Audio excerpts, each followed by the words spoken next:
Random House Audiobooks presents The Holcroft Covenant by Robert Ludlum. Read for you by Robert Urich.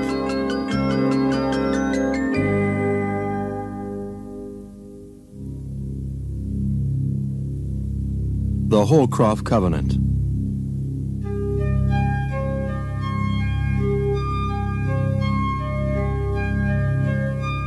Attention, le train de 7 heures à destination de Zurich partira du quai numéro 12. The tall American in the dark blue raincoat glanced up at the cavernous dome of the Geneva railway station, trying to locate the hidden speakers.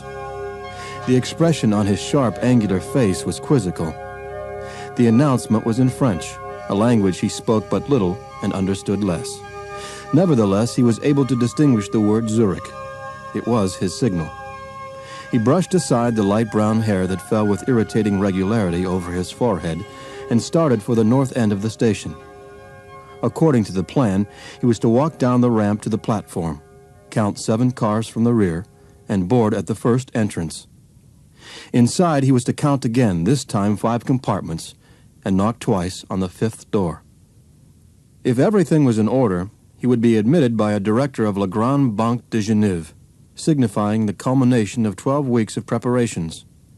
Preparations that included purposely obscured cablegrams, transatlantic calls made and received on telephones the Swiss banker had determined were sterile, and a total commitment to secrecy. He did not know what the director of La Grande Banque de Genève had to say to him, but he thought he knew why the precautions were deemed necessary. The American's name was Noel Holcroft, but Holcroft had not been his name at birth. He was born in Berlin in the summer of 1939, and the name on the hospital registry was Clausen. His father was Heinrich Clausen, master strategist of the Third Reich, the financial magician who put together the coalition of disparate economic forces that ensured the supremacy of Adolf Hitler. Heinrich Clausen won the country, but lost a wife. Athena Clausen was an American. More to the point, she was a headstrong woman with her own standards of ethics and morality. She gave her husband an ultimatum on a warm afternoon in August. Withdraw. Stand against the paranoics and the maniac before it was too late. In disbelief, the Nazi listened and laughed and dismissed his wife's ultimatum as the foolish ravings of a new mother. That night, the new mother packed herself and the new child and took one of the last planes to London, the first leg on her journey back to New York. A week later, the Blitzkrieg was executed against Poland. The 1,000-year Reich had begun its own journey. Holcroft walked through the gate, down the ramp, and onto the long concrete platform. 4, 5, 6, 7. Then he walked past successive closed doors until he reached the 5th. He knocked twice. Herr Holcroft. The voice behind the wood panel was firm but quiet. And although the 2 words were meant as a question, the voice was not questioning. It made a statement. Herr Manfredi? There were 2 clicks of a lock, followed by the sound of a sliding bolt. The door swung back. Ernst Manfredi was a short, rotund man in his middle to late 60s. He was completely bald, with a pleasant, gentle face. But the wide blue eyes, magnified beyond the metal frame glasses, were cold. "Come in, Herr Holcroft," said Manfredi, smiling. Then his expression changed abruptly. The smile disappeared. "Do forgive me. I should say Mr. Holcroft. The Herr may be offensive to you. My apologies." "None necessary," replied Noel, stepping into the well-appointed compartment. There was a table, 2 chairs, no bed in evidence. The walls were wood-paneled. Dark red velvet curtains covered the windows. On the table was a small lamp with a fringed shade. "We have about 25 minutes before departure," the banker said. "It should be adequate." He took his seat and leaned back in the chair. "I must apologize once again. I'll need your identification. Your passport, please, and your international driver's license. Also, whatever documents you have on your person that describe physical markings, vaccinations, that sort of thing." Holcroft felt a rush of anger. The inconvenience to his life aside, he disliked the banker's patronizing attitude. "Why should I? You know who I am. You wouldn't have opened that door if you didn't. You probably have more photographs, More information on me than the State Department. "Indulge an old man, sir," said the banker, shrugging in self-deprecation, his charm on display. "It will be made clear to you." Reluctantly, Noel reached into his jacket pocket and withdrew the leather case that contained his passport, health certificate, international driver's license, and 2 AIA letters that stated his qualifications as an architect. He handed the case to Manfredi. "It's all there. Help yourself." With seemingly greater reluctance, the banker opened the case. "What was the gross income of your firm in New York last year, without adjustments?" "None of your damn business." "I assure you we know."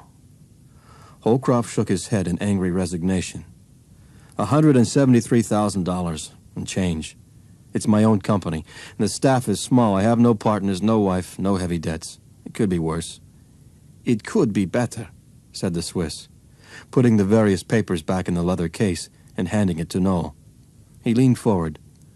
"Do you know who your father was?" "I know who my father is. Legally, he's Richard Holcroft of New York, my mother's husband. He's very much alive." "You're very loyal. That's a quality I admire. I referred to your natural father." "Obviously." 30 years ago, when you were just an infant, Heinrich Clausen made certain arrangements. He traveled frequently between Berlin, Zurich, Geneva, beyond the Reich's official scrutiny, of course. A document was prepared that we as... Manfredi paused and smiled. As bias neutrals could not oppose. Attached to the document is a letter, written by Clausen in April of 1945. It is addressed to you, his son. The banker reached for a thick manila envelope on the table. "Just a minute," said Noel. "Did those certain arrangements concern money?" "Yes." "I'm not interested. Give it to charity. He owed it." "You may not feel that way when you've heard the amount." "What is it?" $780 million. Holcroft stared at the banker in disbelief.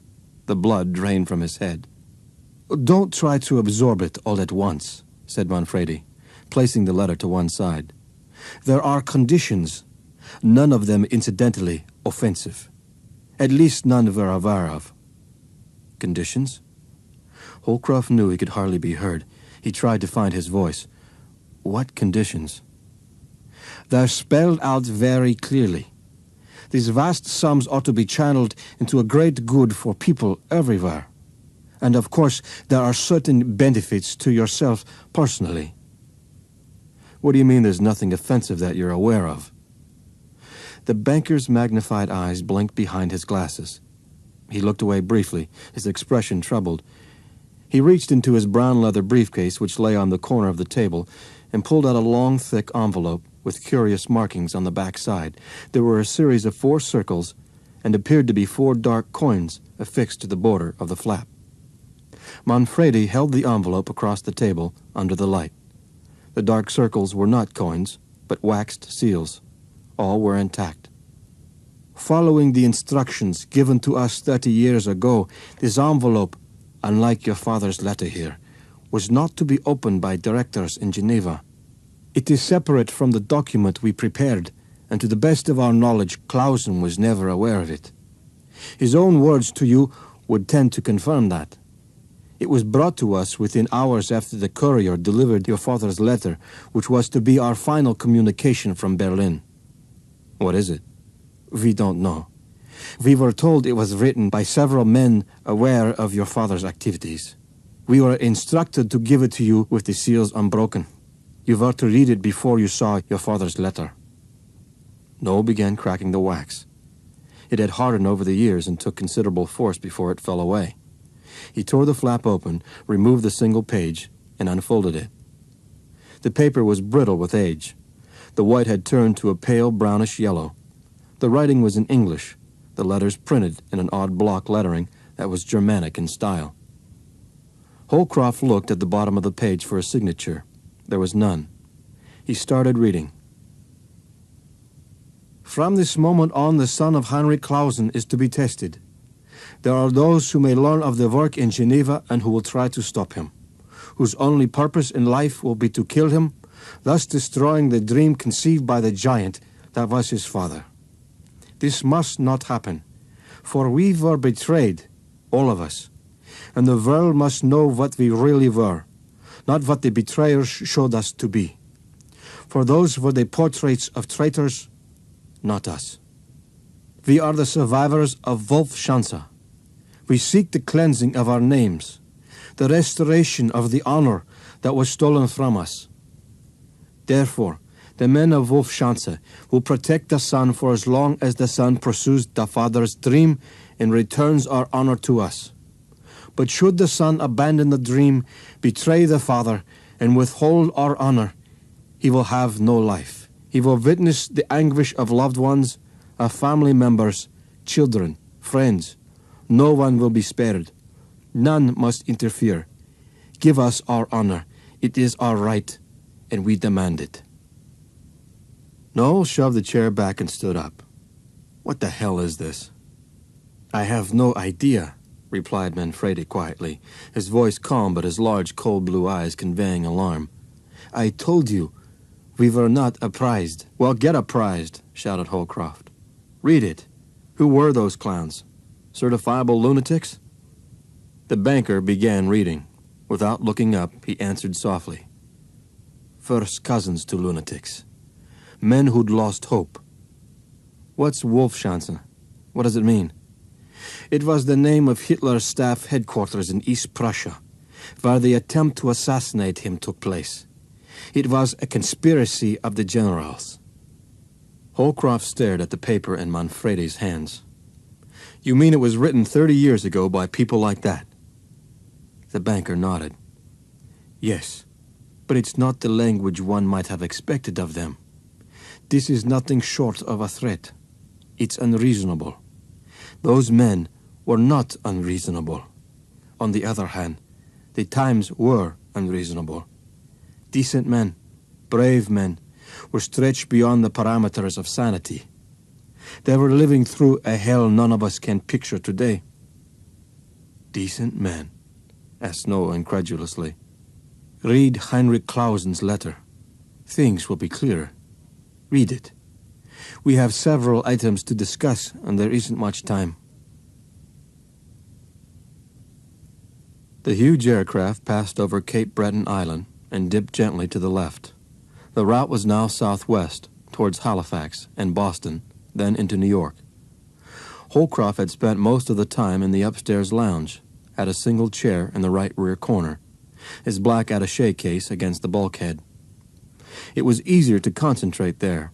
No straying eyes of an adjacent passenger could fall on the papers he read and reread, again and again. Berlin, 20 April 1945. My son. I write this as the armies of the Reich collapse on all fronts. Berlin will soon fall. A city of raging fires and death everywhere. So be it. I shall waste no moments on what was or what might have been. Instead, I shall permit my actions to speak for me. In them, you may find some semblance of pride. That is my prayer. Amends must be made. This is the credo I have come to recognize, as have my two dearest friends and closest associates, who are identified in the attached document. Amends for the destruction we have wrought, for betrayal so heinous the world will never forget or forgive. 25 months ago, I conceived of a plan and enlisted the support of my dear friends in the Finanzministerium. Their support was willingly given. Our objective was to divert extraordinary sums of money into neutral Switzerland, funds that could be used one day to give aid and succor to those thousands upon thousands whose lives were shattered by unspeakable atrocities, committed in Germany's name by animals, who knew nothing of German honor. We now know about the camps. The names will haunt history. Belsen, Dachau, Auschwitz. We have been told of the mass executions of the helpless men, women, and children lined up in front of trenches dug by their own hands, then slaughtered, amends must be made. I do not for a moment believe that our actions can expiate our sins, those crimes we were unknowingly a part of. Yet we do what we can. I do what I can. Haunted with every breath by your mother's perceptions. Why, O eternal God, did I not listen to that great and good woman? Using the Finanzministerium, we appropriated funds from hundreds of sources within the Reich and to the great extent beyond, throughout Germany's ever-expanding borders.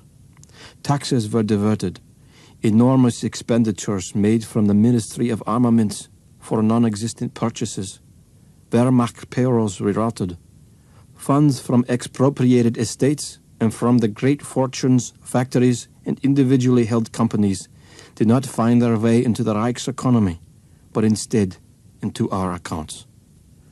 No plan can be termed a success unless the objective is secured permanently. We have endeavored to do this through the conditions put forth in the attached document. Answer my prayer. Help us atone. Amends must be made. This is our covenant, my son, my only son, whom I have never known, but to whom I have brought such sorrow. Abide by it, honor it, for it is an honorable thing I ask you to do. Holcroft put the letter face down on the table and glanced out the window at the blue sky above the clouds. The writing was maudlin. The words were from another era, melodramatic. It did not weaken the letter. Rather, it gave it a certain strength of conviction. Clausen's sincerity was unquestioned. His emotions were genuine. Noel reached down and opened his attaché case. He slipped the pages of the letter into a compartment and pulled out the document from La Grande Banque de Genève. It was encased in a leather cover, folded in the manner of a last will and testament, which it was, and then some. He leaned back in the chair and unfastened the clasp that allowed the cover to unfold, revealing the first page of the document. The identities of Clausen's two associates in the massive theft were Erich Kessler and Wilhelm von Thibault. The names were vital, not so much for identifying the two men themselves, as for seeking out and contacting the oldest child of each. It was the first condition of the document. Although the designated proprietor of the numbered account was one Noel C. Holcroft, American, funds were to be released only upon the signatures of all three oldest children, and then only if each child satisfied the directors of La Grande Banque that he or she accepted the conditions and objectives set forth by the original proprietors with respect to the allocation of the funds. However, if these offspring did not satisfy the Swiss directors or were judged to be incompetent, their brothers and sisters were to be studied and further judgments made. If all the children were considered incapable of the responsibility, the millions would wait for another generation. An international agency was to be established in Zurich, which would serve as headquarters for the dispersal of the funds. The source of the funds to be held confidential in perpetuity. The final conditions of the document were no less startling than anything that preceded them. All the monies were to be allocated within 6 months of the release of the account. At the end of the 6-month period and the successful allocation of the funds to the victims of the Holocaust, the Zurich agency would be disbanded, and each descendant was to receive the sum of $2 million. 6 months, $2 million. He had told Manfredi he would need a few days to decide. "Do you really have a choice?" the Swiss banker had asked. "Very much so," Noel had replied. "I'm not for sale, regardless of conditions, and I'm not frightened by threats made by maniacs 30 years ago. Nor should you be. Discuss it with your mother." "What?" Holcroft was stunned. "I thought you said complete secrecy." "Yes, but your mother is the single exception, an incredible woman. She'll honor the confidence." Manfredi had been right. If his answer was yes, he would by necessity suspend his firm's activities and begin his travels to make contact with the offspring of Kessler and von Thibault. His mother's curiosity would be aroused. In the morning, he would drive up to Bedford Hills and have that talk with her. On Monday, the hunt would begin. Noel recalled his exchange with Manfredi. They were among the last words spoken before Holcroft left the train. The Kesslers have 2 sons. The oldest, Erich, named for their father, is a professor at history at the University of Berlin. The younger brother, Hans, is a doctor in Munich. From what we know, both are highly regarded in their respective communities. What about the von Thibaults? Another story, I'm afraid. They may be a problem for you. After the war, the records show that the mother and 2 children fled to Rio de Janeiro. 5 or 6 years ago, they disappeared, literally. The police have no information, no address, no business associations, no listings in the other major cities. You said 2 children. Who are they? Actually, there are 3 children. The youngest, a daughter, Helden, was born after the war in Brazil, obviously conceived during the last days of the Reich. The oldest is another daughter, Gretchen. The middle child is Johann, the son. Holcroft folded the document and put it back in his attaché case. He caught the eye of the stewardess chatting with 2 men at a table across the way and gestured for another scotch. She smiled pleasantly, nodded, and indicated that the drink would be there in moments. He returned to his thoughts. The inevitable doubt surfaced. Was he prepared to commit what amounted to a year of his life to a project so immense that his own qualifications had to be examined before the children of Kessler and von Thibault were examined, if indeed he could find the latter? Yet, as his mind wandered, Noel understood the uselessness of his thoughts. Compared to his covenant, the questions were inconsequential. Whatever his personal circumstances, the distribution of millions to the survivors of an inhumanity unknown in history was long overdue. It was an obligation impossible to dismiss. A voice had cried out to him through the years, the voice of a man in agony who was the father he had never known. For reasons he was incapable of explaining to himself, he could not be deaf to that voice. He could not walk away from that man in agony. Holcroft looked up, wondering where the stewardess was with his drink. She was at the dimly lit counter that served as the bar in the 747's lounge. The 2 men from the table had accompanied her. They were joined by a third. A 4th man sat quietly in a rear seat, reading a newspaper. 2 men with the stewardess had been drinking heavily, while the third, in search for camaraderie, pretended to be less sober than he was. The stewardess saw Noel looking at her, and arched her eyebrows in mock desperation. She had poured his scotch, but one of the drunks had spilled it. She was wiping it up with a cloth. The drunk's companion suddenly lurched back against a chair. He lost balance. The stewardess dashed around the counter to help the fallen passenger.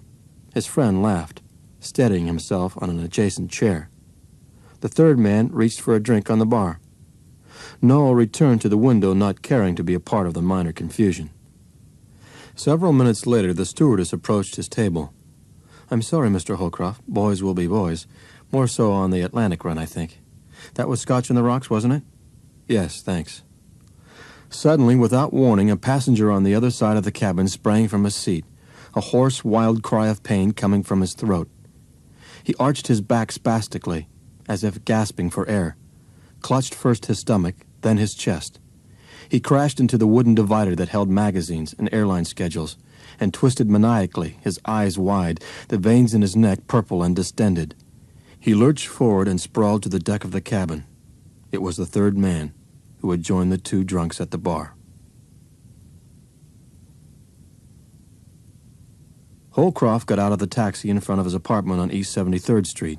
He was exhausted, the strain of the last 3 days heightened by the tragedy on board the flight. He was sorry for the poor bastard who had the heart attack, but furious at the Port Authority police, who treated the incident as if it were an international crisis.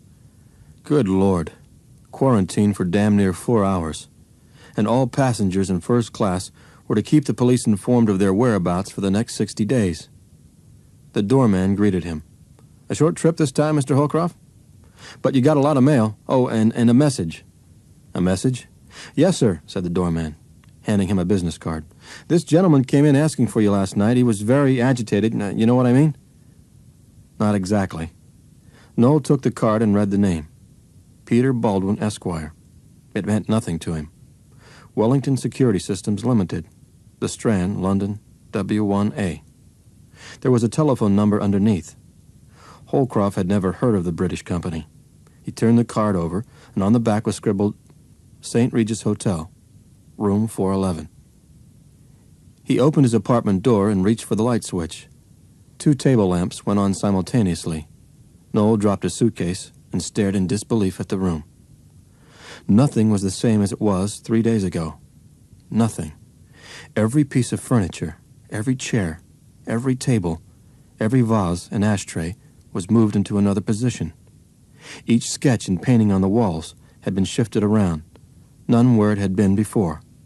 The stereo was no longer on the shelf. Instead, it was neatly arranged on a table. It was the strangest sensation he had ever had. Everything familiar, yet not familiar at all. Reality distorted, out of focus. He stood in the open doorway.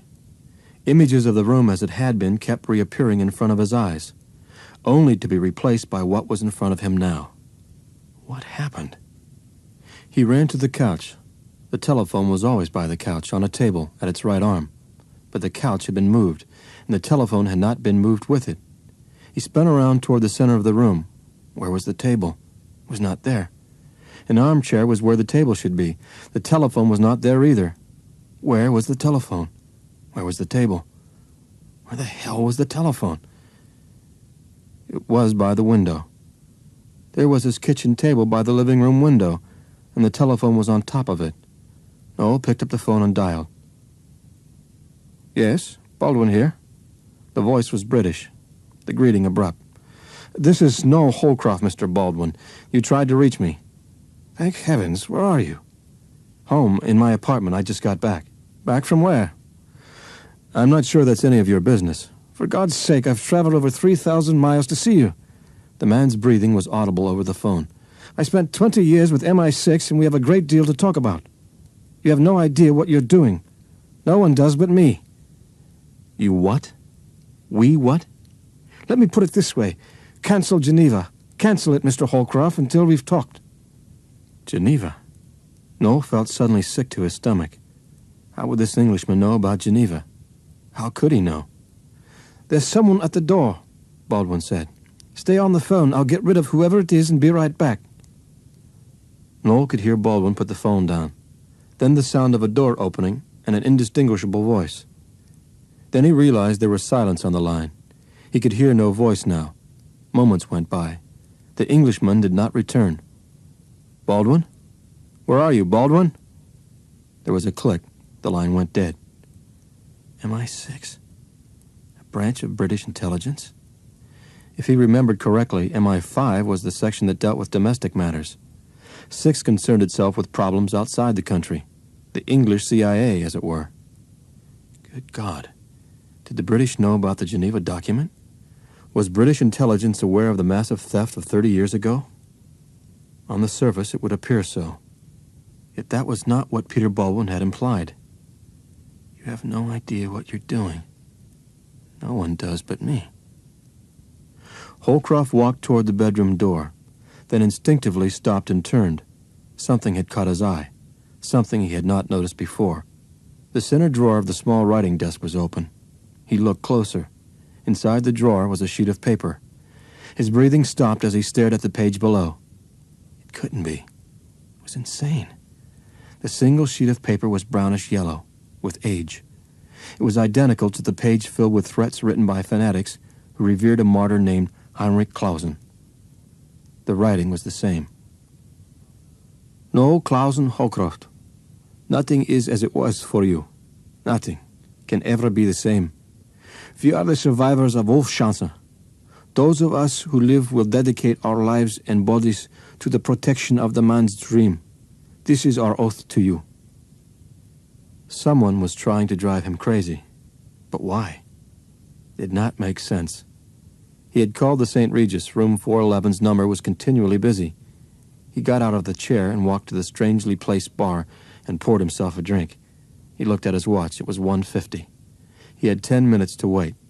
The Geneva Bank could be reached at 2 a.m. New York time. He carried his glass back to the chair in front of the window. On the way, he passed his FM radio. It was not where it usually was, of course. That was why he noticed it. Absently, he turned it on. The rat-tat-tatting beneath an announcer's voice indicated one of those all-news stations. Police have cordoned off the hotel's entrances. Our reporter, Richard Dunlop, is on the scene, calling in from our mobile unit. Come in, Richard. What have you learned? There was a burst of static, followed by the voice of an excited newscaster. The man's name was Peter Baldwin, John. He was an Englishman, arrived yesterday, or at least that's when he registered at the St. Regis. About half an hour ago, a maintenance man went up to the room to check the telephone and found Mr. Baldwin sprawled out on the bed. The rumors here are wild, and you don't know what to believe, but the thing that's stressed is the method of the killing. Baldwin was garroted, they said. A wire pulled through his throat. Altena Holcroft sat behind the desk in her study and glared at the words of the letter she held in her hands. Her chiseled, angular features, the high cheekbones, the aquiline nose, the wide-set eyes beneath arched, defined brows were as taut, as rigid as her posture in the chair. Her thin, aristocratic lips were tight. Her breathing was steady, but each breath was too controlled, too deep for normalcy.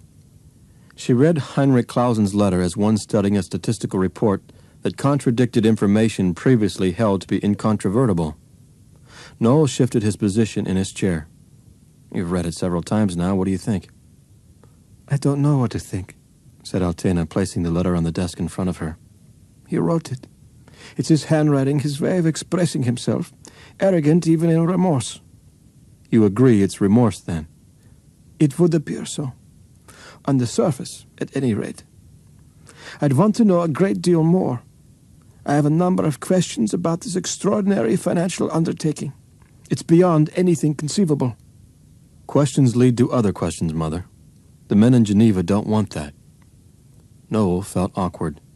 He had decided to keep from her the men of Wolfschanze. He had not the slightest doubt Altena would interfere if she knew about the threats. He changed, Mother, said Holcroft. You were a part of that change. At the end of his life, he wanted only to help undo what he'd done. He says it. Amends must be made. Think what he did, what the three of them did to bring that about. I can't dismiss it. I know that. Any more than I can dismiss the words. I can almost hear him say them. But it is a very young man talking. A young man filled with purpose. A very young, wild girl at his side. Altena paused, then spoke again clearly. Why did you show me the letter? Why did you bring it all back? Because I've decided to go ahead. That means closing the office, traveling around a lot. As the man in Geneva said, you wouldn't have accepted that without asking a lot of questions. He was afraid you'd learn something damaging and do something rash. He said those memories of yours were strong. Indelibly printed, were his words. Indelibly, agreed Altena. If it can be done, God knows it's overdue. Whatever Heinrich touched, very little of value and truth was the result. You were the one exception. Perhaps this is the other. Noel got out of the chair and went to his mother. He took her by the shoulders and drew her to him. Manfredi said you were incredible. You are. Altena pulled back. Ernst Manfredi? She whispered. You know him? Asked Holcroft. He was there. He helped us get out. You and I. He got us on the plane. Gave me money. Dear God. Altena disengaged herself from her son's arms and walked across the room. He called me incredible then, that afternoon. He said they would hunt me, find us. He said he would do what he could. My God, after all these years. Noel watched his mother, his astonishment complete. Why didn't he tell me? I think he wanted me to find out for myself. This way. He was not a man to call in old debts indiscriminately. She sighed. I won't pretend the questions are put to rest. I promise nothing. If I decide to take action, I'll give you ample warning. But for the time being, I won't interfere. You have my word. What would change it? If you disappeared, for one thing. Noel needed a cover for his long absence, and also a way of getting and receiving messages. An architect friend, Sam Bonaventura, hit upon a solution. Noel was welcome to use his address in the Lesser Antilles, and to tell people he was working on a project there. Noel was ready to go, but the words of Wolfschanze, "Nothing will ever be the same," were proving frighteningly true. First, Ernst Manfredi died, allegedly by suicide. Then police revealed that the airline passenger had died not of a heart attack, but from strychnine poisoning, and Noel was sure that the poison, slipped into a drink, had been meant for him. Clearly, certain people were determined to stop Heinrich Clausen's last wish from being fulfilled. Who were they? And who was this group calling itself Wolfschanze?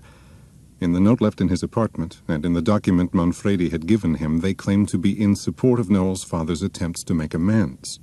Yet their way of communicating was frightening. Could it be Wolfschanze that was responsible for the killings? Noel's troubles continued in Rio.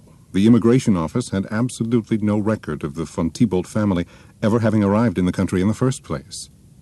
Then Noel got the idea of trying to get information about the family from another German émigré in Rio, Maurice Graf, and as a pretext for visiting him, said he had an architectural interest in the man's ornate Bavarian-style mansion. After a few pleasantries, he broached the subject of the von Thibaults, and Graf exploded in a rage. Noel left, and had driven less than a mile when someone sped by in a car and shot at him. He was about to give up hope of ever finding the von Thibaults when a young man and woman appeared unexpectedly in his hotel with information. They said that the von Thibaults had changed their name to Tennyson. The son, now called John, was a reporter for The Guardian in London. The London streets were mottled with drizzle, and gusts of wind swept between the buildings and through the alleys. Pedestrians rushed from doorways to bus queues, train stations, pubs. In his hotel room, Noel poured himself a drink and picked up the telephone. He had a name and a place of work: John Tennyson, The Guardian.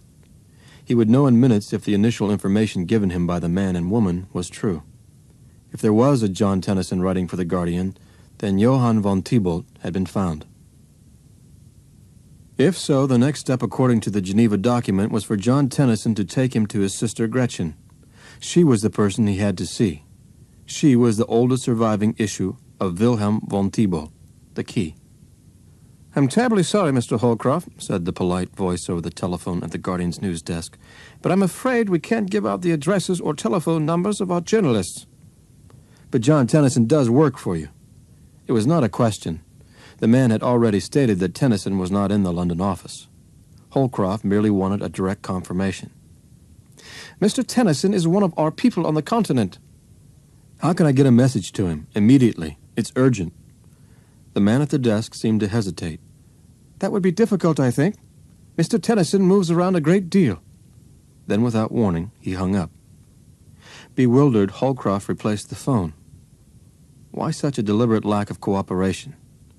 His eyes fell on the telephone directories on the bottom shelf of the bedside table. He picked one up and turned the pages to the letter T. There was an inch and a half of Tennyson's. Before he finished the fourth call, there was a knock at the door. 2 men stood outside, both in overcoats, each with a hat in hand. The taller of the two was in his 50s, straight gray hair above a weathered face. The young man was about Noel's age, with clear blue eyes, curly reddish hair, and a small scar on his forehead. "Yes?" "Mr. Holcroft?" "Yes." Both men held black identification cases in their hands, then opened them unobtrusively. "British Military Intelligence, 5 Branch, the older man said. "May we step inside?" The 2 Englishmen entered. The younger man crossed rapidly to the bathroom, looked inside, then turned and went to the window. His older associate stood by the desk, his eyes scanning the walls, the floor, and the open closet. "All right, you're inside," Noel said. "What is it?" "The Tinamo, Mr. Holcroft," said the gray-haired man. "The what?" "I repeat, the Tinamo." "What the hell is that?" "According to the Standard Encyclopedia, the Tinamo is a ground-dwelling bird whose protective coloring makes him indistinguishable from his background. His short bursts of flight take him swiftly from one location to another." Well, that's very enlightening, but I haven't the vaguest idea what you're talking about. May I give you some advice? The older man spoke crisply, with an edge to his voice. Sure, I probably won't understand it anyway. You'd do far better cooperating with us than not. It's possible you're being used, but frankly, we doubt it. However, if you help us now, we're prepared to assume that you were being used. I believe that's eminently fair. I was right, said Holcroft. I don't understand you. May we ask why you're trying to find John Tennyson? No. You've stated both here and in Rio de Janeiro that a sum of money is involved. Jesus. We think you're trying to deliver a sum of money, continued the Englishman. If the ground rules are followed, it amounts to 3/4 of the full payment. For what? For an assassination. Assassination? Yes. In the databanks of half the civilized world, the Tinamo has a single description. Assassin. Master assassin, to be precise. And we have every reason to believe that Johann von Thibault, alias John Tennyson, is the Tinamo. Noel was stunned. An assassin. Good God, was that what Peter Baldwin had been trying to tell him? Listen to me, he said. I've told you the truth. I don't know anything about any Tinamo, any assassin. My business is with the von Thibault family, not a particular member of the family. I was trying to find Tennyson because I was told he was von Thibault and worked at the Guardian. That's all there is to it. If so, said the red-haired man, perhaps you'll explain the nature of your business. I'll tell you what I can, which isn't a great deal. It is confidential, and it does concern money. Noel took a deep breath. The von Thibaults were left an inheritance. Don't ask me by whom, because I don't know, and the lawyer won't say. The look in the older man's eyes seemed to soften. I see, he said. It's quite possible we drew the wrong conclusions, but I think you'll agree the service facts led us to them. We may owe you an apology. It's okay, Noel replied. But now I'm curious. This Tinamo, how do you know it's von Thibault? We're not certain, replied the gray-haired agent. We were hoping you'd provide that certainty. But why Tennyson? I guess I should tell the lawyer in New York. No, interrupted the Englishman. Don't do that. You must not discuss this with anyone. Holcroft paused.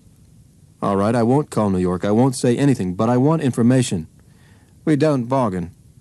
The younger man spoke offensively, cut off by a look from his associate. It's not a question of a bargain, said Noel. I said I'd reach a member of the family, and I think I should. Where can I contact Tennyson's sisters? We're convinced that neither woman is aware of her brother's activities, said the gray-haired man. As near as we can determine, the family are estranged. The older sister is married to Commander Anthony Beaumont. She's his second wife. They live near Portsmouth, several miles north of the naval base, in a suburb of Portsea. He's in the telephone directory. The younger girl recently moved to Paris.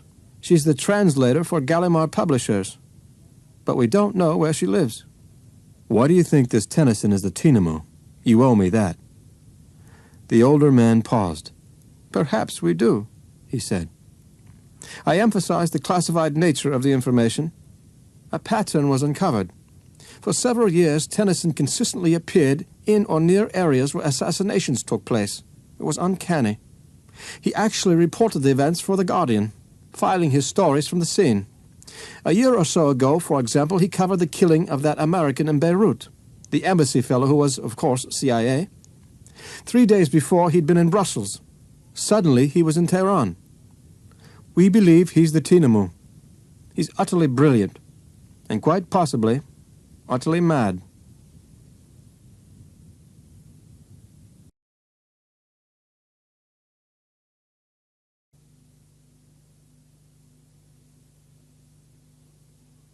According to the car rental agency, Portsmouth was roughly 70 miles from London. Noel reached Gretchen Beaumont, and what she told him convinced him to move quickly. Her husband, the commander, was on sea duty in the Mediterranean. Tomorrow at noon she was going on winter holiday to the south of France, where she and the commander would spend a weekend together. If Mr. Holcroft wished to see her about family matters, it would have to be tonight. He told her he would get there as soon as possible, thinking as he hung up that she had one of the strangest voices he had ever heard. It was not the odd mixture of German and Portuguese in her accent, for that made sense. It was in the floating, hesitant quality of her speech. hesitant or vacuous. It was difficult to tell. Oh, God, please make her understand. He made 2 left turns off the highway and drove rapidly through the peaceful tree-lined suburban area for the prescribed 1.5 miles. He found the house easily, parked in front, and got out of the car. Gretchen Beaumont opened the door herself. Whatever image she had evoked on the telephone vanished at the sight of her. Simply put, the woman in the doorway was one of the most beautiful he had ever seen in his life. The fact that she was a woman was almost secondary. She was like a statue, a sculptor's ideal, refined over and over again in clay before chisel was put to stone. She was of medium height, with long blonde hair that framed a face of finely boned, perfectly proportioned features. Too perfect. Too much in the sculptor's mind. Too cold. Yet the coldness was lessened by her large, wide eyes. They were light blue and inquisitive, neither friendly nor unfriendly. "Mr. Holcroft?" she asked in an echoing, dreamlike voice. "Yes, Mrs. Beaumont. Thank you so much for seeing me. I apologize for the inconvenience." "Come in, please." She stepped back to admit him. In the doorway he had concentrated on her face. It was impossible now not to notice the body, emphasized by her translucent dress. The body, too, was extraordinary, but in a different way from the face. There was no coldness, only heat. The sheer dress clung to her skin, the absence of a brassiere apparent, accentuated by a flared collar unbuttoned to the midpoint between her large breasts. "You've had a long trip," she said, indicating a couch against the far wall. "Sit down, please. May I offer you a drink?" "I'd appreciate it." She brought over his scotch. He reached for it, touching her hand as he did so, noting that she did not withdraw from the contact, but instead briefly pressed his curved fingers with her own. It was crazy. The woman was behaving like a courtesan unsure of her standing, or a high-priced whore evaluating a new client's wallet. She leaned forward on the hassock, picking at an imaginary piece of lint on the throw rug beneath his feet. The gesture was foolish, the effect too obvious. The top of her dress parted, exposing her breasts. She could not have been unaware of what she was doing. He had to respond. She expected it. But he would not respond in the way she anticipated. A father had cried out to him. Nothing could interfere, even an unlikely whore. An unlikely whore who was the key to Geneva. "Mrs. Beaumont," he said, placing his glass awkwardly on the small table next to the couch. "You're a very gracious woman, and I'd like nothing better than to sit here for hours and have a few drinks, but we've got to talk. I asked to see you because I have extraordinary news for you. Our fathers knew each other years ago." At the mention of the word father, the woman stiffened. "I have no father." "You had. So did I," he said.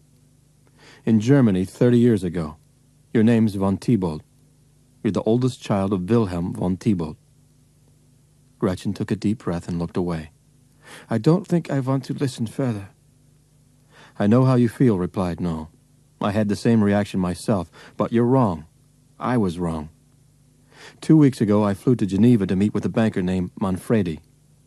He told it all, leaving out nothing save the men from Wolfschanze. He told it simply, even eloquently, hearing the conviction in his own voice, feeling the profound commitment in his mind, the stirrings of pain in his chest. "It all sounds so incredible," she said quietly, "but I really don't see why it should concern me."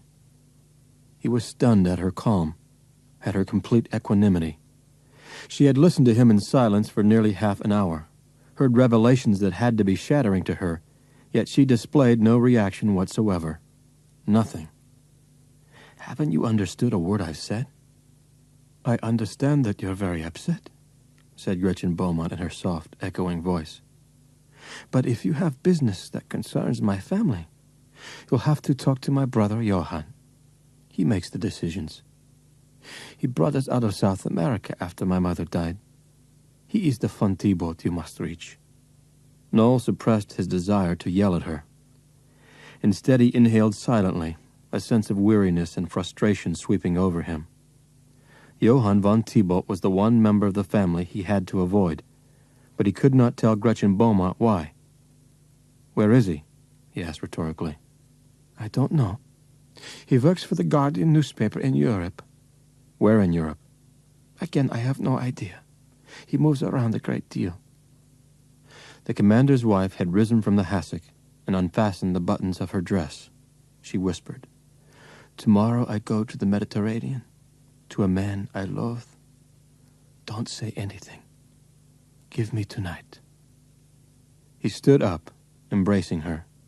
She held his hand in hers, and together they walked toward the door of the bedroom. As they went inside, he heard the words, spoken in that eerie, echoing monotone. Johann said a man would come one day and talk of a strange arrangement. I was to be nice to him and remember everything he said. Holcroft woke with a start, for several seconds not sure where he was. Then he remembered. Gretchen Beaumont had led him into the bedroom with that incredible statement. He had tried to press her, tried to learn what else her brother had said, but she was in no state to answer clearly. She was in a frenzy, needing the sex desperately. She could concentrate on nothing else. Now he was awake, and he did not know what had interrupted that sleep. There had been a noise, not loud, but sharp and penetrating, and he did not know what it was or where it came from. Suddenly he realized he was alone in the bed. He raised his head. The room was dark, the door closed, a dim line of light at the bottom. Gretchen? There was no reply.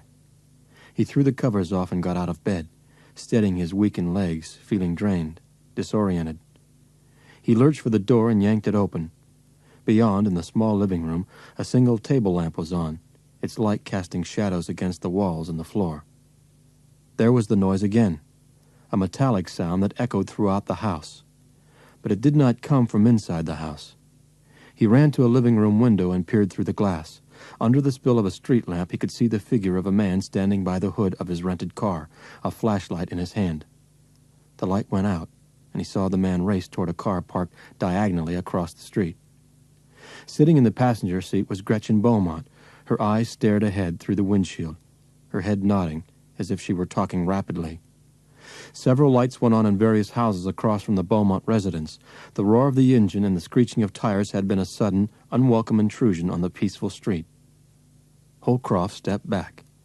He was naked, and he realized that being seen naked in Commander Beaumont's living room in the middle of the night while Commander Beaumont was away would not be to anyone's advantage, least of all his own.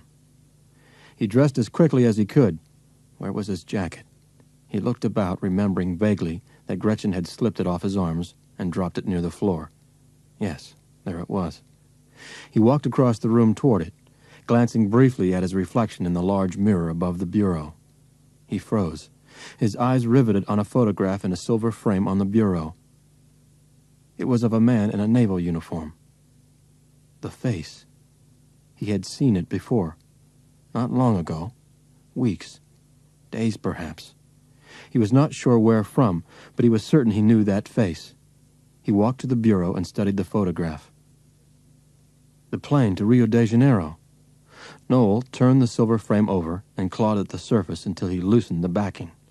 He slid it out of the groove and removed the photograph, folded it, and stuffed it into his trouser pocket.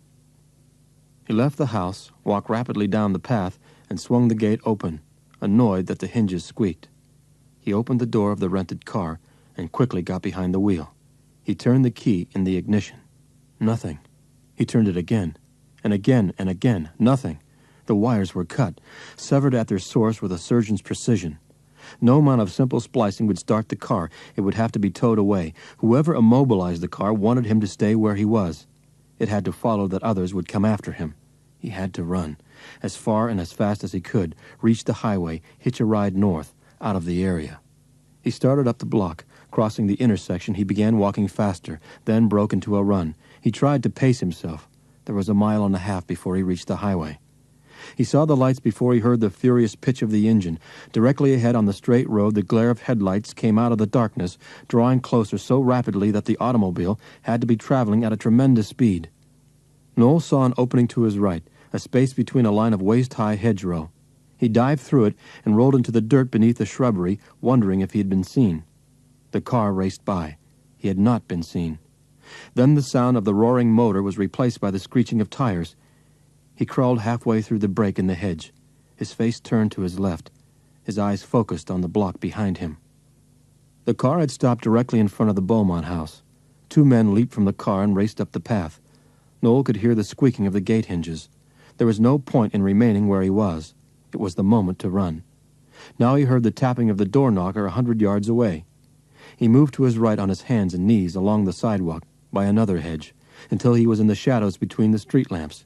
He got to his feet and ran. He kept running straight ahead, up the dark tree-lined street, block after block, corner after corner, hoping to God he would recognize the first turn to the highway when he came to it. His breath became shorter and turned into pain-filled gasps.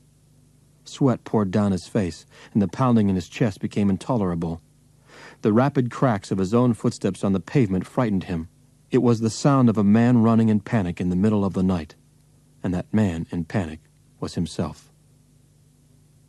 Footsteps, racing footsteps. They were his, but more than his. Behind him, steady, heavy, gaining on him. There was someone running after him, someone running in silence, not calling his name, not demanding that he stop. He dared not turn, could not turn. He was going too fast, into light, into shadow, and his legs gave out. Tangled in the chaos and the terror of the chase, he plunged headlong onto the street, his face scraping the asphalt, his extended hands ice-like and stinging. He twisted over on his back, instinctively raising his feet to ward off his assailant, the silent, racing figure that shot out of the darkness and was suddenly over him. Everything was a blur.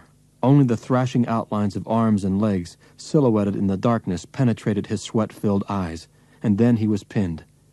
An enormous weight was crushing his chest. A forearm, like a heavy iron bar, was across his throat, choking off all sound. The last thing he saw was a hand raised high, a dark claw in the night sky, a curved hand that held an object in it. And then there was nothing, only a huge chasm filled with wind. He was falling toward unseen depths in darkness. When Noel came to, he found he was not seriously hurt, and nothing was missing but the photograph he had taken from the silver frame. He hitchhiked back to London, where he called his friend Willie Ellis, a wealthy stage designer, to come and pick him up. He would have liked to rest for several days at Willie's comfortable house, but he had to find Helden von Thibault. She was his only hope now if the covenant was to be fulfilled. Trying to elude his pursuers, he took a series of roundabout flights to Paris and immediately called her office at Gallimard. She agreed to meet with him, but only if he would first meet with a contact of hers in a Paris café. The contact, a solemn, dark-haired woman wearing glasses, noticed that he had been followed and hurried him away from the café and into her car. Sitting in the back seat, she shouted directions as he sped madly through unfamiliar streets into the countryside. Finally, she ordered him to stop in front of a small, thatched house at the edge of the forest. "Please turn around, Mr. Holcroft," said the woman, no stridency in her tone. He did so, and he stared through the shadows at the woman in the back seat. Gone were the black hair and the thick-rimmed glasses. Long blonde hair cascaded over her shoulders, framing a face, a very lovely face, he had seen before. Not this face, but one like it. Delicate features modeled lovingly in clay before a chisel was put to stone. This face was not cold, and the eyes were not distant. There was vulnerability and involvement. She spoke quietly, returning his stare through the shadows. "I'm Helden von Thibault, and I have a gun in my hand. What do you want of me?" He looked down and saw a tiny reflection of light off the barrel of the automatic. The gun was pointed at his head, the bore only inches away, her fingers curved around the trigger. "The first thing I want," he said, "is for you to put that thing away." "I'm afraid I can't do that." "You're the last person on earth I'd want to see hurt. You've got nothing to fear from me." "Your words are reassuring, but I've heard such words before. They were not always true." "Mine are." He told her what he had told her sister, but he did not mention the men of Wolfschanze. She was frightened enough. Gretchen Beaumont had listened in silence. Helden did not. She interrupted him quietly, continuously, asking questions he should have asked himself. Did this Manfredi show you proof of his identity? He didn't have to. He had the papers from the bank. They were legitimate. Who will handle the legal aspects of this agency in Zurich? The bank's attorneys, I imagine. You imagine. Is it important? It's 6 months of your life. I think it would be. Our lives. We'll see. There has been an excess of urgencies in my life. There has also been an excess of lies. I know a liar when I hear his words. You don't lie. Thank you for that. Noel was relieved they had a basis for talking. It was his first concrete step. In a way, in spite of everything, he felt exhilarated. She lowered the gun to her lap. Now we must go inside. There is a man who wants to speak with you. Holcroft's exhilaration crashed with her words. He could not share Geneva with anyone but a member of the von Thibault family. No, he said, shaking his head. I'm not talking with anyone. What I've discussed with you is between us, no one else. Give him a chance. He must know that you don't mean to hurt me, or hurt others. He must be convinced that you are not a part of something else. Part of what? He'll explain. Inside the small room was like any other one might imagine in such a house deep in the French countryside, with one exception. 2 walls were lined with books. Everything else was simple to the point of primitiveness.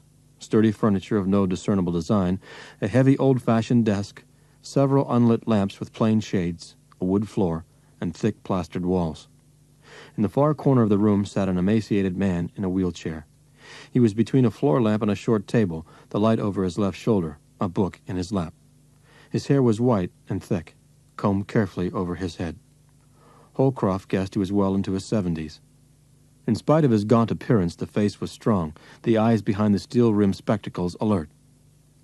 Good evening, Herr Oberst, said Helden. I hope we didn't keep you waiting too long. Good evening, Helden, replied the old man, putting the book to one side. You're here and obviously safe. That's all that matters. Noel watched mesmerized as the gaunt figure put his hands on the arms of the wheelchair and rose slowly. He was extremely tall, over 6 feet 2 or 3. He continued speaking in an accent obviously German and just as obviously aristocratic. You're the young man who telephoned Miss Tennyson, he said, not asking a question. I am known simply as Oberst. That's German for colonel, which was not my rank, but I'm afraid it will have to do. This is Noel Holcroft. He is an American. He is here against his will. He did not want to talk to you. How do you do, Mr. Holcroft? The colonel nodded, offering no hand. May I ask why you're reluctant to speak to an old man? I don't know who you are, replied Noel as calmly as he could. Further, the matters I've discussed with Miss Tennyson are confidential. We won't discuss these confidential matters, yet I must ask questions, the answers to which could allay our anxieties. You see, Mr. Holcroft, you have no reason to be afraid of me. On the contrary, we have a great deal to fear from you. There's urgency, a great sum of money, matters trace back 3 decades. Doesn't all this suggest something? Noel refused to be drawn into speculations. I have no idea what it suggests to you. Then I'll be specific. A trap. A trap? Who are you, Mr. Holcroft? A disciple of Odessa? Or a soldier of the Rache, perhaps? Noel returned the cripple's penetrating stare. I don't know what you're talking about. Oberst glanced at Helden, then pulled his eyes back to Holcroft. You've heard of Nida? I've heard of Odessa. I don't know anything about the Oraka, or whatever you call it. Recruiters and killers. Yet both recruit, both kill. The Odessa and the Racha, the pursuers of children. Noel shook his head. You'll have to be clearer because I haven't the vaguest idea what you're saying. Again the old man looked at Helden. What passed between them, Holcroft could not decipher. But Oberst turned back to him. the hard eyes boring in, as if studying a practiced liar, watching for signs of deception or recognition. "I'll put it plainly to you," he said. "Are you one of these who seek out the children of Nazis, threatening them with documents portraying their parents as monsters, promising to expose them as offspring of psychopaths and murderers, destroying what lives they have for the insanity of your cause? These are the people who seek the children, Mr. Holcroft. Are you one of them?" Noel closed his eyes in relief. "I can't tell you how wrong you are. I won't tell you any more than that, but you're so wrong it's incredible." "We're called the children of hell," said the von Thibault daughter simply. "Damned for what we are, and damned for what we're not." "I don't understand it," protested Holcroft. "It's not vital that you do." The old soldier once again got up slowly, trying, thought Noel, to rise to his former imposing height. "It's only important that we be convinced you are not from either army. Are you satisfied, Helden?" "Yes." "There is nothing more you wish me to know?" The woman shook her head. "I'm satisfied," she repeated. "And so am I." The colonel extended his hand to Noel. They drove in silence, headlights knifing the darkness. Holcroft was behind the wheel, Helden in the front seat beside him, directing him by nodding wearily, pointing to the turns. There was no screaming now. There were no harsh commands. "Was all that necessary?" he asked. "Was it so important for him to see me?" "Very much so. He had to be convinced you weren't part of the Odessa, or the Rache." "What exactly are they?" He spoke as if I should know, but I don't. "They're two extremist organizations, sworn enemies of each other. Both fanatic, both after us." "Us?" "The children of party leaders, wherever we are, wherever we've scattered to." "Why?" "The Odessa seeks to revive the Nazi party. The disciples of Odessa are everywhere." "Seriously? They're for real?" "Very real. And very serious. The Odessa's recruiting methods range from blackmail to physical force. They're gangsters." "And this Rache?" "Rache, the German word for vengeance. In the beginning, it was a society formed by the survivors of the concentration camps. They hunted the sadists and the killers, those thousands who were never brought to trial." "It's a Jewish organization, then?" "There are Jews in the Rache, yes, but now they're a minority. The Israelis formed their own groups and operated out of Tel Aviv and Haifa. Rache is primarily communist. Many believe it was taken over by the KGB. Others think Third World revolutionaries gravitated to it. The vengeance they spoke of in the beginning has become something else. The Rache is a haven for terrorists." "But why are they after you?" Helden looked at him through the shadows. "To recruit us. Like everyone else, we have our share of revolutionaries. They're drawn to the Rache. It represents the opposite of what they're running from. For most of us, however, it's no better than the party at its worst. And on those of us who won't be recruited, the Rache uses its harsher tactics. We're the scapegoats, the fascists they're stamping out. They use our names, often our corpses, to tell people Nazis still live." "Who's Oberst?" "He was a member of the High Command and saw the horrors. He knew it was futile to object. Others had, and they were killed. Instead, he remained and used his rank to countermand order after order, saving God knows how many lives. What was left of the officer corps put a price on his head." Noel, remembering Helden's words, said, "Damned for what he was, and damned for what he wasn't." Helden von Thibault was a beautiful woman, but the closeness Noel felt to her as they sat talking and sipping brandy in a small, quiet country inn was more than physical. He admired her bravery, her silent strength, mixed with vulnerability. He longed to share with her the whole truth about what had been happening to him, including MI5's suspicions about the Tinamu and the threatening notes left for him by Wolfschanze. Maybe she would know if the mysterious Wolfschanze was somehow connected to Odessa and the Rache. He hesitated, though, not wanting to add to her own great worries. Still, they talked of nothing but the Covenant. "How did Gretchen react when you told her about Geneva?" asked Hilden. As if it didn't matter. Well, it could have been a diversion.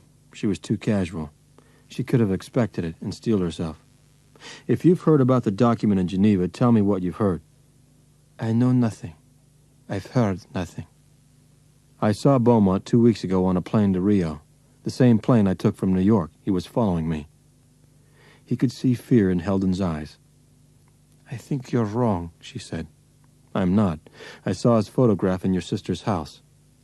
His house. It was the same man. I stole that photograph and it was stolen from me, and someone beat the hell out of me for it. "Good Lord. You were beaten for his photograph?" Nothing else was missing. Not my wallet or money or my watch, just his picture. It was the moment of truth, thought Noel. Your sister said that her brother told her a man would come one day and talk of a strange arrangement. Those were her words. "A man would come one day? It doesn't make sense," she said. "Tell me about your brother." "Johann? What's there to say?" "Your sister told me he got the three of you out of Brazil. Was it difficult?" "There were problems. We had no passports, and there were men who tried to stop us from obtaining them. Men who wanted to bring Johann to trial." "For what?" "After Mother died, Johann took over her dress shop business. She never allowed him to do much when she was alive. Many people thought he was ruthless, even dishonest. He was accused of misrepresenting profits, withholding taxes. I don't think any of it was true. He was simply faster and brighter than anyone else."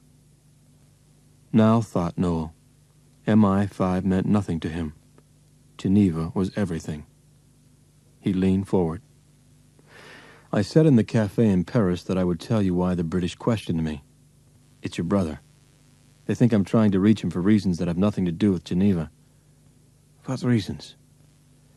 "Have you ever heard of a man they call the Tinamu?" "The assassin?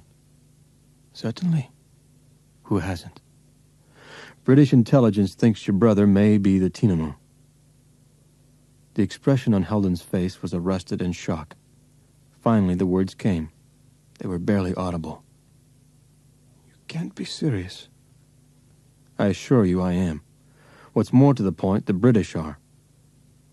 Hilden's eyes were angry. "Johann may be a number of things, but he's no killer. The viciousness starts again. The Nazi child is hounded." "Is Johann political?" "Very, but not in the usual sense. He doesn't stand for any particular ideology. Instead, he's highly critical of them all. He attacks their weaknesses. He's vicious about hypocrisy. That's why a lot of people in government can't stand him. But he's no assassin." If Hilden was right, Noel thought, Johann von Thibault could be an enormous asset to Geneva, or more specifically, to the agency that was to be established in Zurich. A multilingual journalist whose judgments were listened to, who had experience in finance, could be eminently qualified to dispense millions throughout the world. Holcroft smiled. A man would come one day and talk of a strange arrangement. Johann von Thibault, John Tennyson, was waiting for him.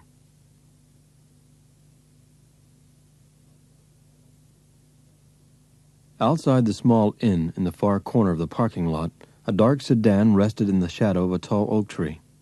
In the front seat were two men, one in the uniform of the English Navy, the other in a charcoal gray business suit, his black overcoat opened, the edge of a brown leather holster visible beneath his unbuttoned jacket. The naval officer was behind the wheel. His blunt features were tense. The eyebrows of his black and white hair arched just noticeably every now and then, as if prodded by a nervous tic. The man beside him was in his late 30s. He was slender, but not thin. His was the tautness that comes with discipline and training. The sculptured head was covered by a glistening crown of blonde hair that reflected the light of the distant parking lot lamps. Above this face, His hair had the appearance of pale yellow ice. "Are you satisfied?" asked the naval officer, obviously apprehensive. "There was someone following them in Paris," replied Johann von Thibault. "Considering the precautions taken since then, it's not surprising there's no one now. Helden and the other children are quite effective." "I run from idiots," said Commander Anthony Beaumont. "The Rache is filled with Marxist subhumans. When the time comes, the Rache will serve its purpose. Our purpose. But it's not the Rache I'm concerned with. I want to know who tried to kill him." Tennyson turned in the shadows, his cold eyes glaring. He slammed his hand on the top of the leather dashboard. "There they are."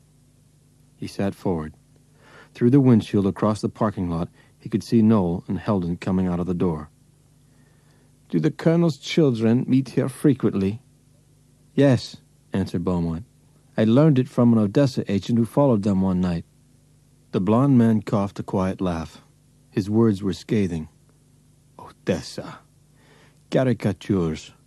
Who weep in cellars over too many steins of beer. The laughable." There was a burst of static from a radio speaker beneath the dashboard. It was followed by 4 short, high-pitched hums.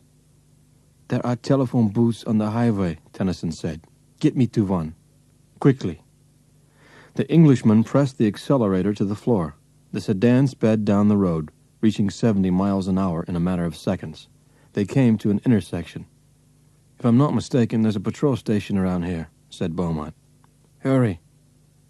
There it was at the side of the road, dark, no light in the windows. "Damn, it's closed." "What did you expect?" asked Tennyson. "Stop the car." Beaumont obeyed. The blond man got out and walked to the door of the station. He took out his pistol and broke the glass with the handle. A dog leaped up at him, barking and growling, fangs bared, jaws snapping. It was an old animal of indeterminable breed, stationed more for effect than for physical protection. Tennyson reached into his pocket, pulled out a perforated cylinder, and spun it on the barrel of his pistol. He raised the gun and fired through the shattered glass into the dog's head. The animal fell backward. Tennyson smashed the remaining glass by the latch above the doorknob. He let himself in and stepped over the dead animal to the telephone. He reached an operator and gave her the Paris number that could connect him to a man who would in turn transfer his call to a telephone in England. 20 seconds later, he heard the breathless, echoing voice. "I'm sorry to disturb you, Johann, but we have an emergency." "What is it?" "A photograph of Tony was taken. I'm very concerned." "Who took it?" "The American." "Which means he recognized him. Graf was right. Your devoted husband can't be trusted. His enthusiasm outweighs his discretion. I wonder where Holcroft saw him. On the plane, perhaps. It doesn't matter. Kill him." Tennyson hung up. Beaumont was a fool. But he had a fool's energy and a full sense of surface accomplishment. But with the theft of the photograph, Beaumont was finished. For in that theft was the threat of scrutiny. There could be no scrutiny whatsoever. They were too close, and there was still too much to accomplish. Beaumont had to be removed. They'd find another to take his place. They were everywhere, thought Johann von Thibault, as he walked to the door. Everywhere. Die Sonnenkinder. The children of the sun, never to be confused with the damned. The damned were wandering refuse, entitled to nothing. Die Sonnenkinder. In all countries, in all governments, in armies and navies, in industry and trade unions, commanding all intelligent branches and the police, all quietly waiting. Von Thibault opened the door and stepped outside. Beaumont had driven the sedan 50 yards down the country road, headlights out. The commander went by the book. His training was apparent in everything he did, except when his enthusiasm overrode his discretion. That enthusiasm would now cost him his life. Die Sonnenkinder. They were in positions of trust and authority everywhere, waiting for the signal from Switzerland, prepared to put millions to immediate use. The Fourth Reich would be born, not confined to the borders of 1 or 2 countries, but spread all over the world. The children of the sun would be the rightful masters of the globe.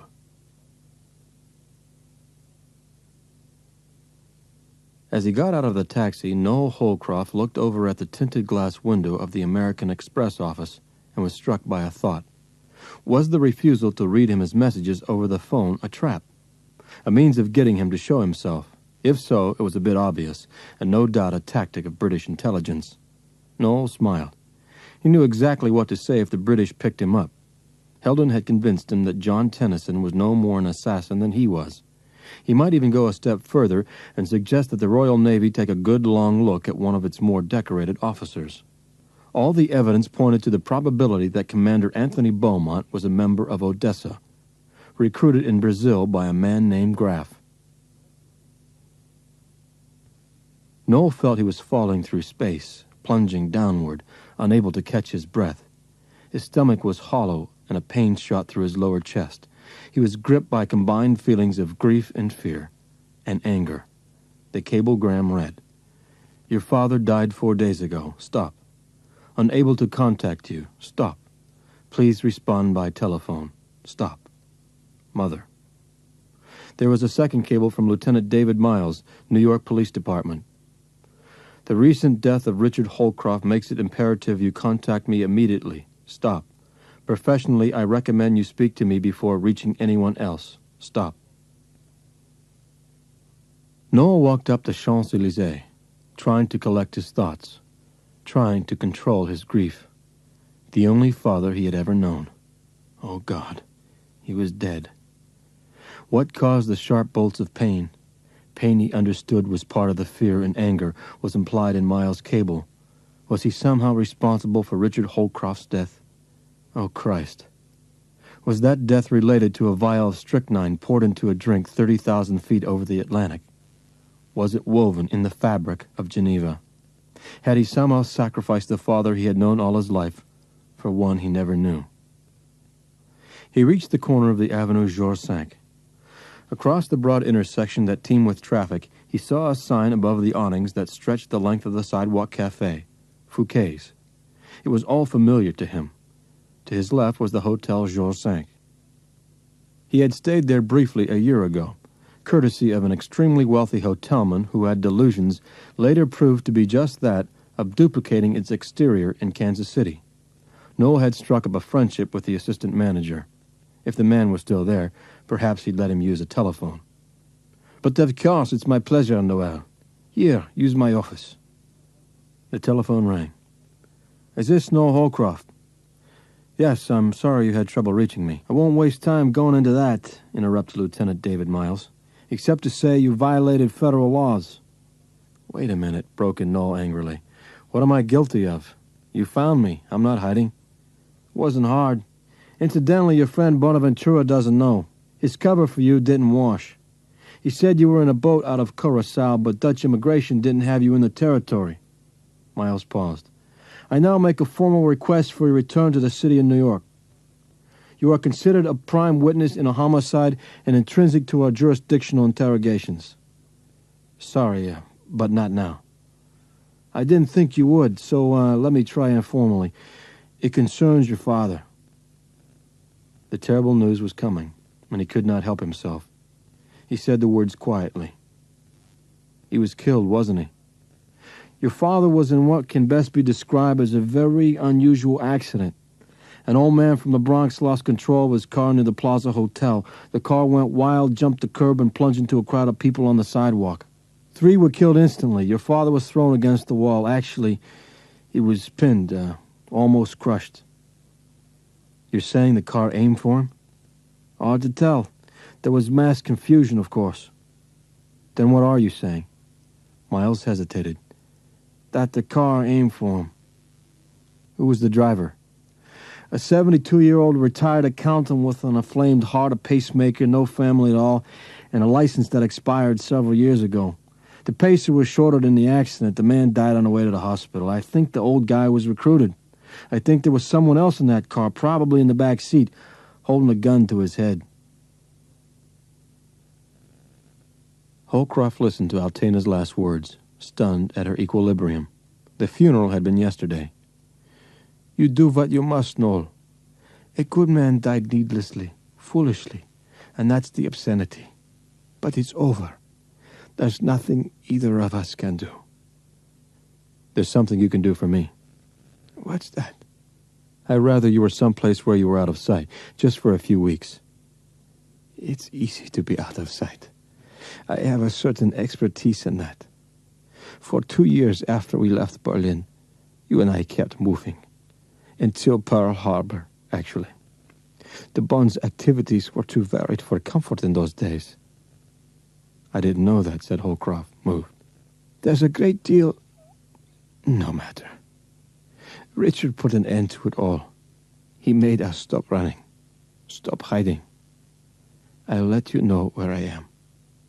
How? His mother paused. Your friend in Curacao. I'll let him know.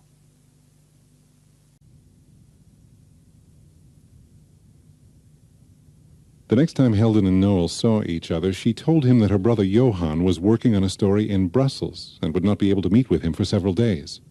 She said Johann had urged that Noel go on to Berlin without him to contact the third member of the Covenant, Professor Erich Kessler.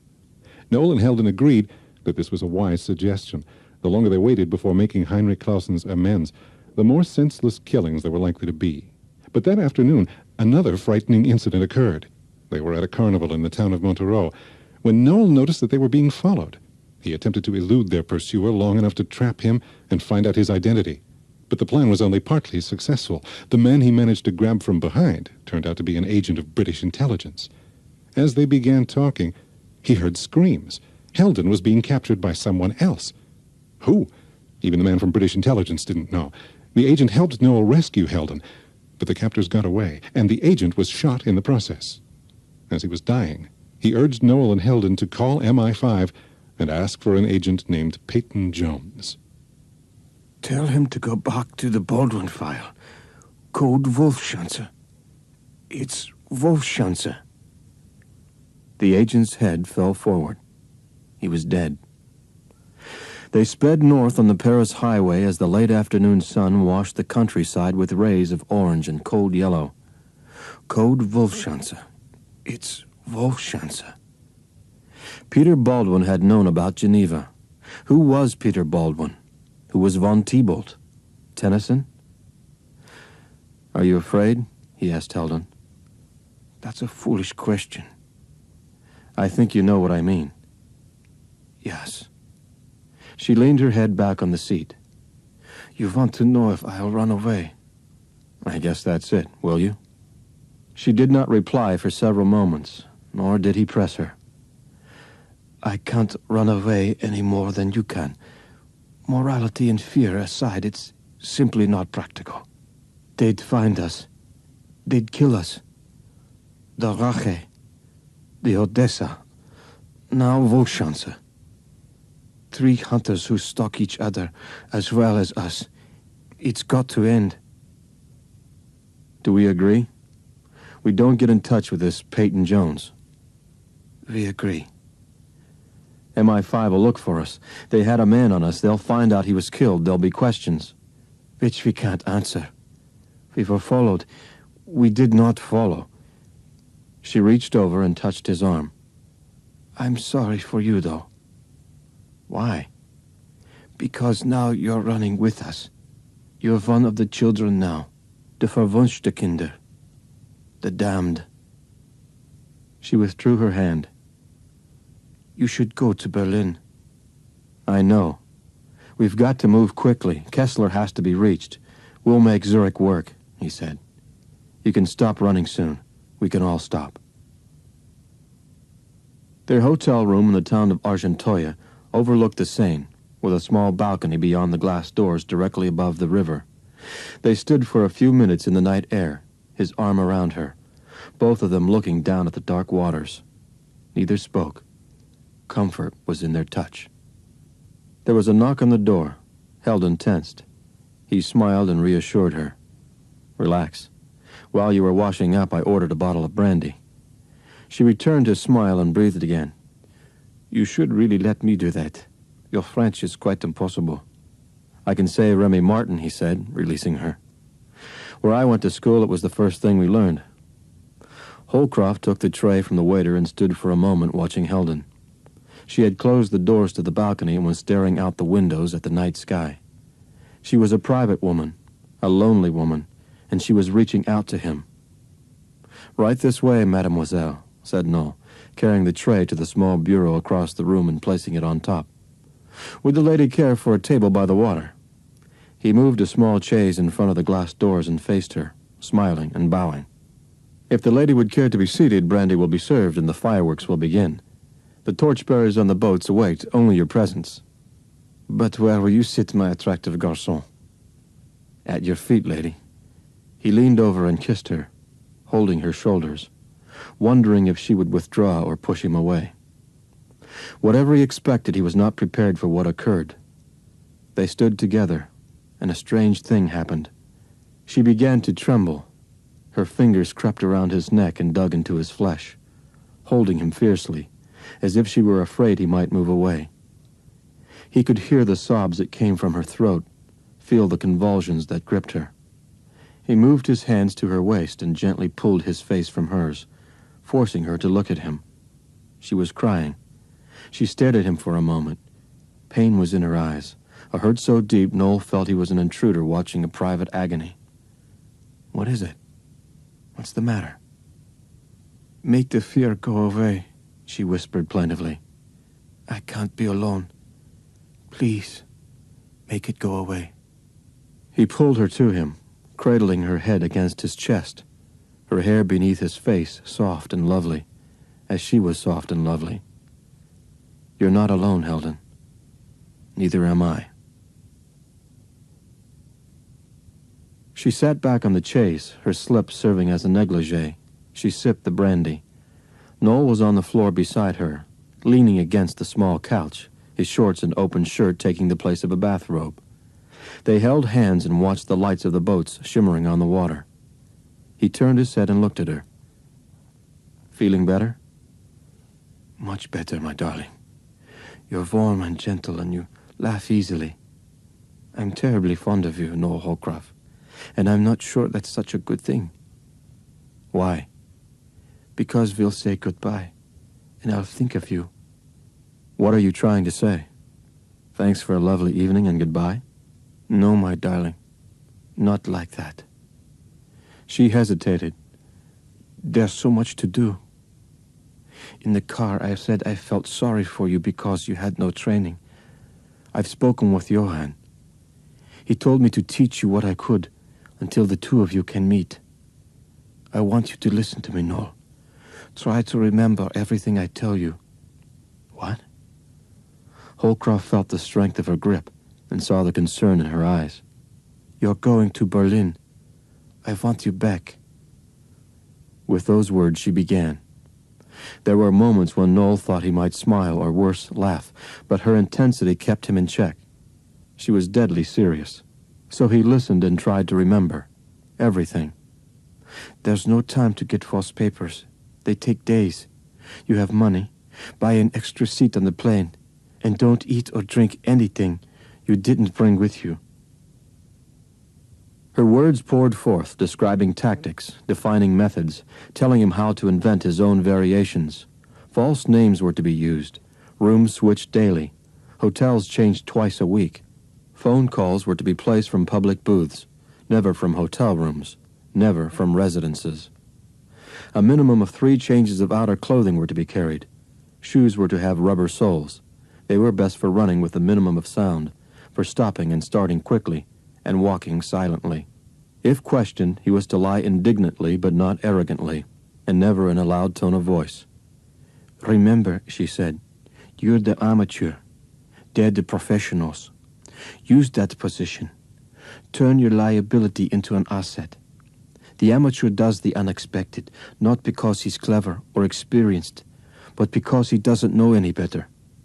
Do the unexpected rapidly, obviously as if confused. Then stop and wait. A confrontation is often the last thing surveillance wants. But if he does want it, you might as well know it. Shoot. You should have a silencer. We'll get you one in the morning. I know where." She saw the astonishment in his eyes. "I'm sorry," she said, leaning forward, smiling sadly, and kissing him. A man answered the telephone, the voice deep and soft. "Mr. Kessler? Dr. Kessler?" Noel asked. As Helden had instructed, he was making his first contact with Eric Kessler from a public phone booth and not from his Berlin hotel room. "I cannot cure any diseases, sir," came the pleasant reply in English. "But the title is correct. What can I do for you?" "There's a confidential matter to discuss that concerns the two of us. Could you possibly meet me tonight?" "You want to see me tonight? This matter must indeed be urgent. I'd ask you to my house, but I'm afraid I have guests. There's a locale on the Kurfürstendamm. It's often crowded, but they have a quiet booth in the back, and the manager knows me. See you at 9 o'clock. "I'll be there, thanks." Holcroft put the phone back in its cradle, swept by the sudden feeling of confidence. If the man matched the voice over the telephone, Eric Kessler was intelligent, humorous, immensely likable. What a relief. His attention was suddenly drawn to a man in a black leather jacket halfway down the short block. He stood in front of a bookstore, but he was not interested in the pornography displayed in the window. Instead, he was staring directly at Noel. As their eyes met, the man turned away. Was he one of the enemy? Noel had to find out. He hurried down the street. He reached the corner and turned right, walking swiftly into a crowd of spectators watching two life-size plastic mannequins performing the sex act on a black bearskin rug. Holcroft was jostled. His attaché case was crushed against his leg. His attaché case could be taken, the papers inside read by those who should never read them. He had not been totally stupid. He had removed Heinrich Clausen's letter and the more informative sections of the Geneva document. No figures, no sources, only the bank's letterhead and the names, meaningless gibberish to an ordinary thief, but something else entirely to the extraordinary one. If he was being followed, he had to leave the case in a place where it would not be stolen. Where? Certainly not the hotel. Besides, he needed those papers for Eric Kessler. The pub on the Kurfürstendamm. Going there now would serve two purposes. On the way, he could see if he was actually being followed. Once there, he could either stay or leave his case with the manager. He pushed his way into the street, looking for an empty taxi, glancing behind him for signs of surveillance, for a man in a black leather jacket. There was a cab in the middle of the block. He ran toward it. As he entered, he spun around quickly, and he saw the man in the black leather jacket. He was not walking now. Instead, he was in the saddle of a small motorbike, propelling it along the curb with his left foot. He stopped, turned away, pretended to be talking with someone on the sidewalk. The pretense was too obvious. Noel climbed in the cab and gave the name and address of the pub. They drove off. He paid the driver and got out of the cab, making sure he could be seen by the man on the motorbike, who had stopped down the block. He walked casually across the pavement to the pub and went inside. He stood on a platform staircase and studied the restaurant. The ceilings were high, the dining area on a lower floor. The place was half full. Layers of smoke were suspended in the air, and the pungent smell of aromatic beer drifted up the staircase. From the speaker system, Bavarian beer music could be heard. The wooden tables were placed in ranks throughout the central area. The furnishings were heavy, massive. Holcroft descended the stairs to a lectern at the bottom and spoke to a heavy-set man behind it. "Pardon me, do you speak English?" The man looked up from the reservation book in front of him. "Is there a restaurateur in Berlin who doesn't, sir?" Noel smiled. "Good. I'm looking for the manager." "You've found him. What can I do for you? Do you wish a table?" "I think one's been reserved. The name is Kessler." The manager's eyes showed immediate recognition. "Oh, yes. He called not 15 minutes ago. But the reservation was for 9 o'clock. It's only—" "I know," interrupted Holcroft. "I'm early. You see, I've got a favor to ask." He held up the attaché case. "I brought this for Professor Kessler. Some historical papers lent him by the university in America where I teach. I have to meet some people and wondered if I could leave it here." "Of course." The manager turned and carried the attaché case toward a closed door under the staircase. Noel stood for a moment considering what to do next. No one had entered since he had arrived. That meant the man in the leather jacket was outside, waiting for him. It was time to bait the trap, time to corner that man. He pushed open the door and walked onto the sidewalk. The Kurfürstendamm was lit up. The air was cold, and in the sky above the moon was circled by a rim of mist. He started walking to his right, his hands in his pockets to ward off the chill. He passed the motorbike on the curb and continued to the corner. Ahead, perhaps 3 blocks away, on the left side of the Kurfürstendamm, he could see the outlines of the enormous Kaiser Wilhelm Church, floodlights illuminating the never-to-be-repaired bombed-out tower, Berlin's reminder to itself of Hitler's Reich. He would use the church as his landmark.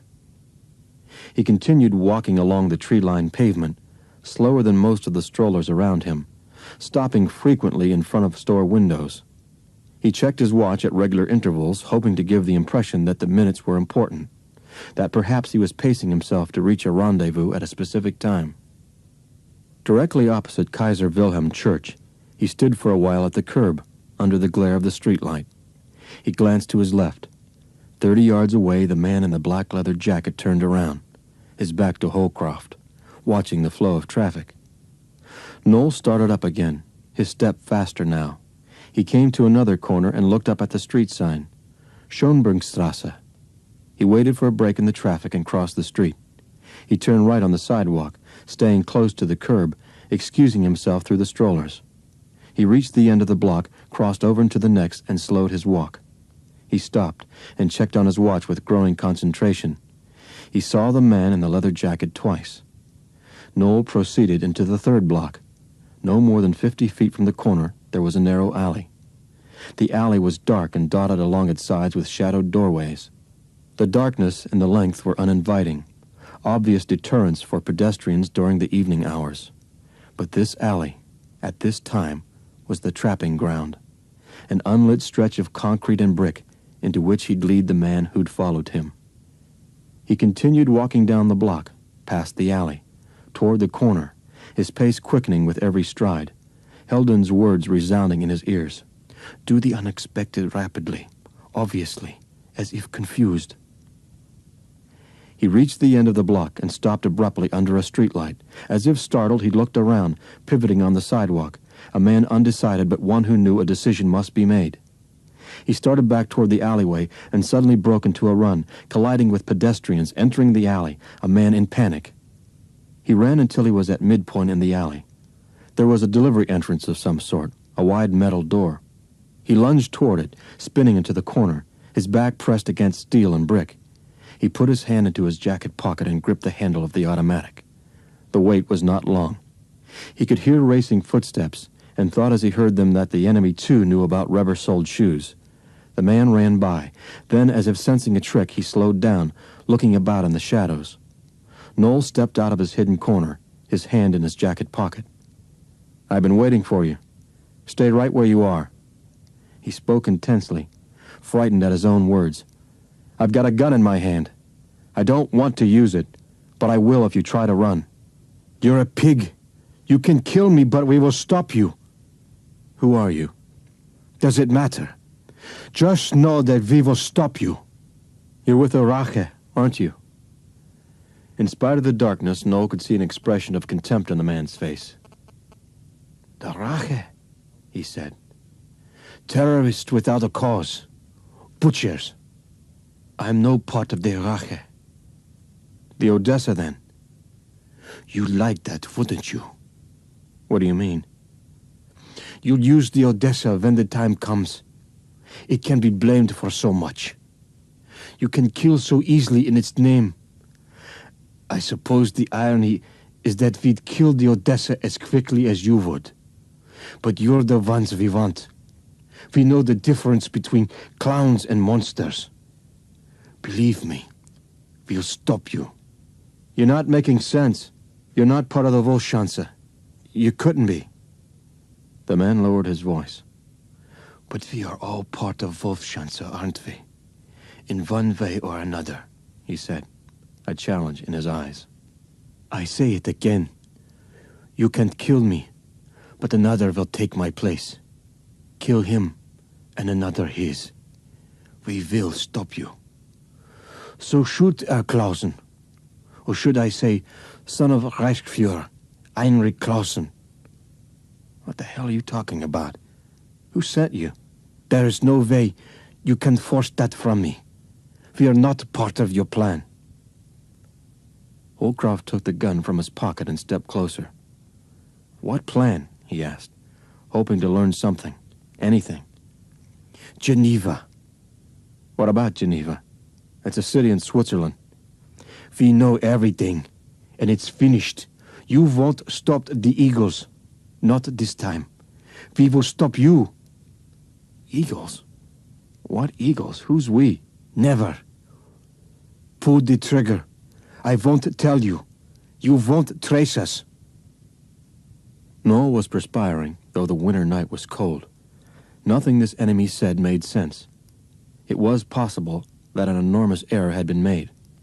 The man in front of him was prepared to die, but he was not a fanatic. There was too much intelligence behind the eyes. Why do you want to stop Geneva? Wolfschanze doesn't want to stop it. You must know that. Not your Wolfschanze.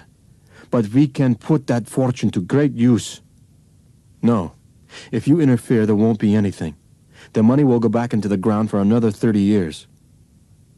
The unknown enemy drew himself up in the shadows. That's the flaw, isn't it? You put it so well. Back in the ground.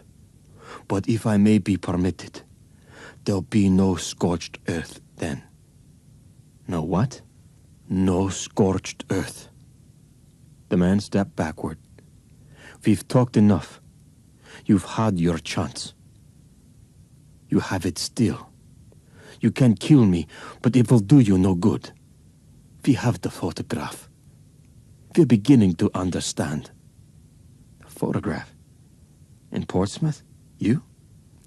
A most respected commander in the Royal Navy. It was interesting that you should take it. For Christ's sake, who are you? One who fights you. Son of Heinrich Clausen. The man turned slowly and began walking. It was more than Noel could stand. Stop, he yelled, pursuing the man. Then, grabbing his shoulder with his left hand, the man spun around. We have nothing further to say. Yes, we do. We're going to stay here all night if we have to. You're going to tell me who you are and where you came from and what the hell you know about Gretchen and Beaumont and... It was as far as he got. The man's hand shot out, his fingers clasping Noel's right wrist, twisting it inward and downward as his right knee hammered into Holcroft's groin. Noel doubled forward in agony, but he would not let go of the gun. He shoved his shoulder into the man's midsection, trying to push him away, the pain in his testicles spreading up into his stomach and chest. The man brought his fist crashing down into the base of Holcroft's skull, sending shock waves through his ribs and spine. But he would not relinquish the gun. Noel gripped it as if it were the last steel clamp on a lifeboat. He lurched up, springing with what strength he had left in his legs, wrenching the automatic away from the man's grip. There was an explosion. The man's arm fell away, and he staggered backward, grabbing his shoulder. He had been wounded, but he did not collapse. Instead, he braced himself against the wall and spoke through gasps of breath. "We'll stop you. We'll take Geneva." With those words, he propelled himself down the alley, clawing at the wall for support. Later that night, the blond man sat rigidly behind the desk in Kessler's library. His eyes were furious, his voice strained and intense as he spoke. "Tell me again. Every word. Leave nothing out." "What's the point?" replied Kessler. "We've gone over it 10 times. I've remembered everything." "Then we shall go over it 10 times more," said Johann von Thibault. "Who was he?" "The answer's in what that man said to Holcroft in the alley. I'm certain of it. According to Holcroft, the man wasn't afraid to die. What was it? Kill me, and another will take my place. He was no Odessa agent, no Rache revolutionary. He was something else. Holcroft was right about that. Something else. You must look at the other crisis," Kessler shouted. "Face it, Johann. The British know you're the Tinamou." "I'm not." "What?" I'm only half the Tinamo. To be sure, the better half. But still only half. For years I trained another. He is my alternate in the field. Next to the real Tinamo. He's the best on earth. The scholar stared at the blond man in astonishment and with awe. He's one of us? Ein Sonnenkind? But of course not. He's a paid killer. He knows nothing but an extraordinary lifestyle in which every need and appetite is gratified by the extraordinary sum he earns. He is also aware that one day he may have to pay the price. Kessler sank back in the chair and loosened his collar. I must say, you never cease to amaze me. I'm not finished, replied Tennyson. An event is taking place in London shortly. A gathering of heads of state. It's the perfect opportunity. The Tinamo will be caught. He will be caught and killed by the man who has been tracking him for nearly 6 years. A man who, for his own protection, wants no credit, wants no mention of his name, who calls in the intelligence authorities of his adopted country. John Tennyson, European correspondent of The Guardian. Kessler shook his head in wonder. You would think exotically. That's your gift. Among others, said the blond man matter-of-factly. Now from the beginning, we will write down everything Holcroft told you about the men in the alley. The scholar sighed. Very well. 40 minutes passed. Tennyson looked down at the pages in front of him. He tapped his finger at something he had written down. Here, your Wolfschanze.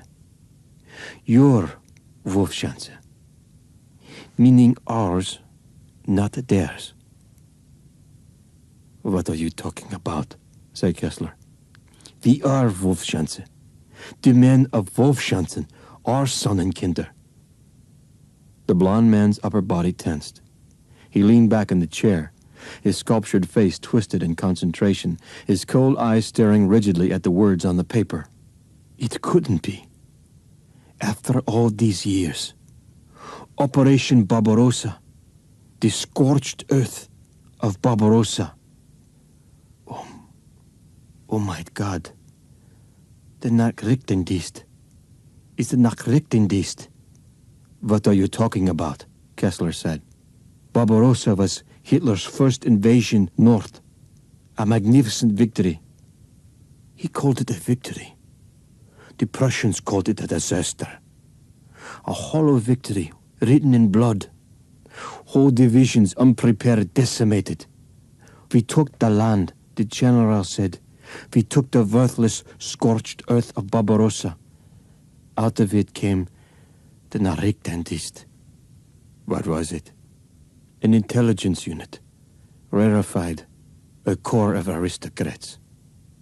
It loathed Hitler. It hated the commanders of the Luftwaffe. All were called butchers and clowns. It was above the war, above the party. It was only for Germany. Their Germany. Say what you mean, Johann, shouted Kessler. The Nachrichtendienst survives. It's the intruder. It wants to destroy Geneva. It will stop at nothing to abort the Fourth Reich before it's born. Noel was glad to get back to Paris and reassure Helden that Erich Kessler had agreed to be a part of the Covenant. In only a few days, the three of them, Noel, Kessler, and Johann von Thibault, would be meeting in Geneva to sign the papers that would transfer the $780 million to Zurich, where they would start distributing it to victims of the Holocaust and their families. But Noel and Helden were both worried about the violence that kept following him. The man in the alley had said he was not a part of Odessa or the Rache. Who then was responsible for Richard Holcroft's death? For the abduction of Helden at the carnival in Montereau? For the strychnine that had been slipped into the wrong passenger's drink on the plane from Geneva? Noel and Helden had no idea. Noel waited until Helden left for work before placing the phone call to Miles in New York. Their night had been filled with love and comfort. The telephone rang. Yes, operator, this is Mr. Fresca, Noel said, using the alias he had decided to assume. I'm calling Lieutenant Miles. Interpol reach you? Said the man whose voice had no matching face for Noel. Reach me? There are men following me, if that's what you mean. I think it's called a trace. Put out by you? That's right. What the hell are you doing? Trying to find you. Trying to get you information I think you should have that concerns your mother. Noel felt a sharp pain in his chest. What about my mother? She ran, Miles said. I'll give her credit. She's damn good. It was a very professional skip. She went the Mexican route, and before you could say Alternate Holcroft, she was a little old lady on her way to Lisbon with a new name and a new passport. Unfortunately, those tactics are outdated. We know 'em all. Maybe she thought you were harassing her, said Noel, with little conviction. There's no harassment, and whatever her reasons, she better realize that someone else is aware of them. She was being followed by a man we couldn't place in any file anywhere. His papers were as counterfeit as hers. We had him picked up at the airport in Mexico City. Before anyone could question him, he slipped a cyanide capsule in his mouth.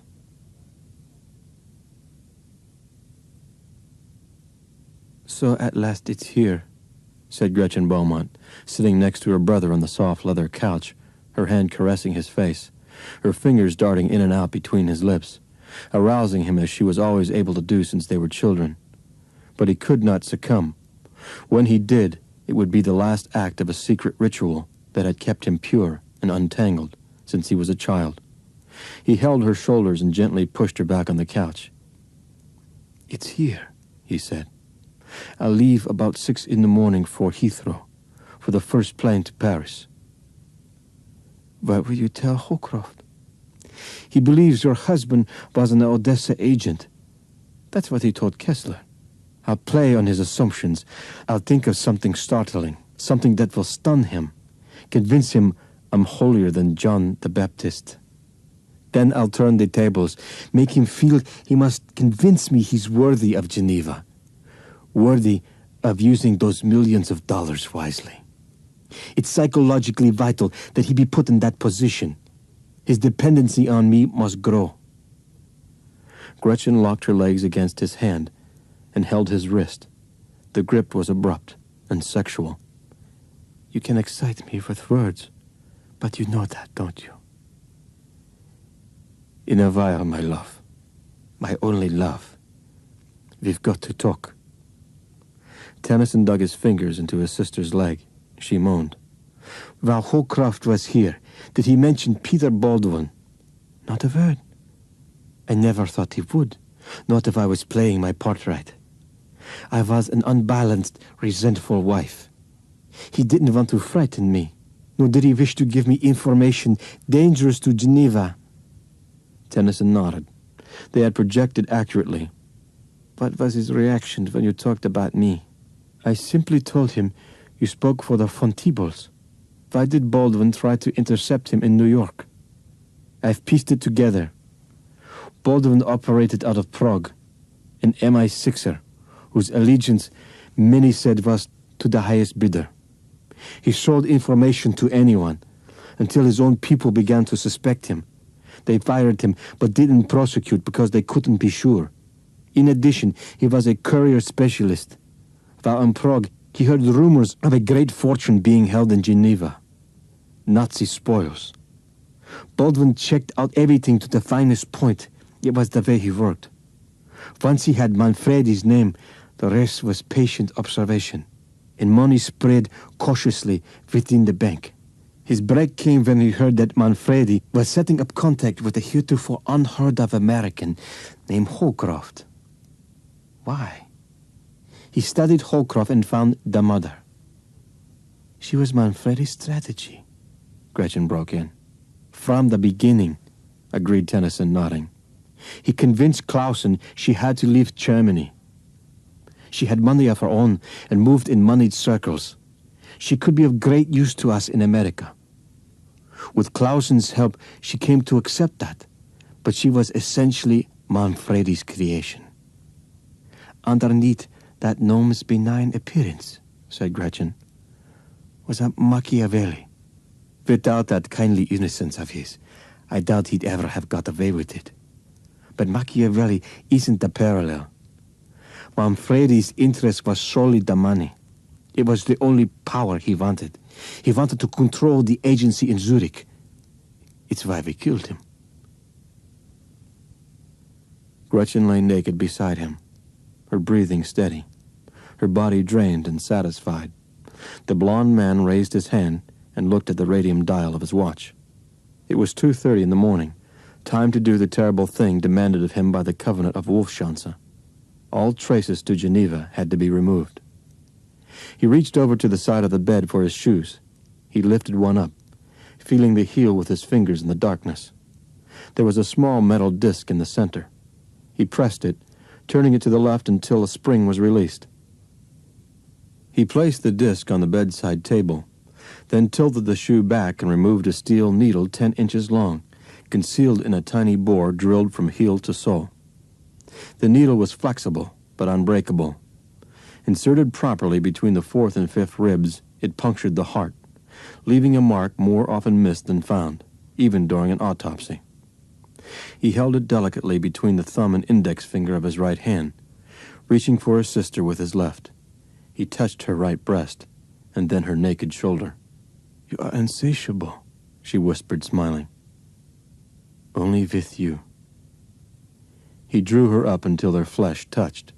"You are my only love," he said, his right arm sliding behind her, extended a foot beyond her spine. He turned his wrist inward. The needle was positioned. He thrust it forward. Helden told Noel that at last her brother's schedule permitted him to fly to Paris and meet with Noel. The conversation between the two men began stiffly, with each one questioning the sincerity of the other. Before long, however, Noel was convinced that Johann von Thibault was just as honorable as Helden. The blond newspaperman confided that the reason British intelligence thought he was the Tinamu was that he had been tracking the notorious assassin for 6 years. He was very close to learning the man's identity, von Thibault said, and when he did, the vicious killings would stop once and for all. Von Thibault was as good as his word. It was only a few days later that Noel and Helden read in the papers that the Tinamu had been shot while attempting to assassinate 2 world leaders in a motorcade in Trafalgar Square. What Noel did not know was that Helden's brother had pretended to cooperate with British intelligence by leaking the site where the shooting would take place. He had then shot the presumed assassin himself and stuffed down the man's throat a piece of paper linking him to Nachrichtendienst. For Tennyson's heroic action, MI5 gave him access to a secret file containing the names of Nachrichtendienst members. High on the list was Helden's friend, the old colonel, Klaus Falkenhayn, known as Herr Oberst. Tears streaked down Helden's cheeks. She cradled the body of Klaus Falkenhayn, but could not bring herself to look at the head. Finally, she let go of the corpse and crawled away, filled with horror and guilt. She lay curled on the floor, her sobbing uncontrollable. She had come upon the horrible scene alone and found signs of the hated Odessa everywhere. Swastikas scratched into wood, scrawled with soap on the window, painted with Falkenhayn's blood on the floor. Beyond the despicable symbols, the room had been torn apart, books ripped, shelves broken, furniture slashed. The house had been searched by maniacs. There was nothing left but ruin. Yet there was something, not in the house, outside, in the forest. Helden pressed her hands on the floor and raised herself against the wall, trying to remember the words spoken by Herr Oberst only 5 mornings ago. "If anything should happen to me, go into the woods where you took me for my brief walk the other day. Do you remember? I pointed out to you that there was a tree with a perfect V formed by the limbs. Wedged in the branches is a small canister." Helden pried open the small tubular receptacle from its recess and tore open the rubber top. Inside there was a rolled-up piece of paper. Attached to it were several bills, each worth 10,000 francs. She removed the money and read the message. "My dearest Helden, should I be killed, it will mean I have been found out. Further, It will signify that the time is near for the catastrophes to begin. Orders must be relayed to those courageous men who will stand at the final barricade. You must go alone to Lake Neuchâtel in Switzerland. In the village of Près-du-Lac, there is a man named Werner Gerhard. Find him. Give him the following message. The coin of Wolfschanze has two sides. He will know what to do. Godspeed. Noel had said it would be over soon and she would be able to stop running. He was wrong. From the town of Châtillon-sur-Seine, Noel made the phone call to an astonished Willie Ellis, the London friend who had helped him out after his narrow escape from Gretchen Beaumont's house. Through Sam Bonaventura, the architect in the Antilles, he had learned that his mother would be arriving in Geneva, and he was worried for her safety. "You'll do what?" Ellis said. "You heard me, Willie. I'll pay you $500 and your expenses for 1, maybe 2 days in Geneva. All I want you to do is take my mother back to London. Someone is following her. I'll tell you about it when I see you in Geneva. I want you to call the Hotel d'Accord and make a reservation for late this morning." Holcroft had decided to call on Willie because there was no one else he could think of who would not ask questions. Altena could do far worse for an escort out of Switzerland. And she had to get out. The Covenant's enemy had killed her husband. It would kill her, too, because Geneva was where it was going to happen. In 2 or 3 days, a meeting would take place, and papers would be signed, and money would be transferred to Zurich. The Covenant's enemy would try everything to abort those negotiations. "Mad, Gerhard?" said the obese man sitting in a wicker chair behind the counter of the hotel in Neuchâtel. "You bring him greetings from an old friend. You should bring him instead a potion to unscramble his doddering brains. He won't understand a thing you say." "I didn't know," replied Heldon, overwhelmed by a feeling of despair. "Yeah, see for yourself. He'll no doubt be in the square, singing his little songs and feeding the pigeons." She saw him sitting on the stone ledge of the circular fountain in the village square. He was oblivious of the passers-by, who intermittently glanced down at him, more often in revulsion than in tolerance.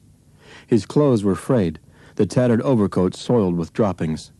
His skin was pallid and drawn, marred by spider veins, and he wore thick steel-rimmed glasses that moved from side to side in rhythm with his trembling head.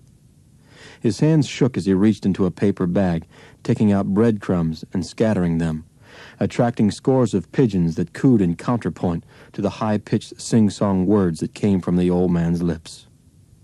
Heldon felt sick. He was only a remnant of a man. He was beyond senility.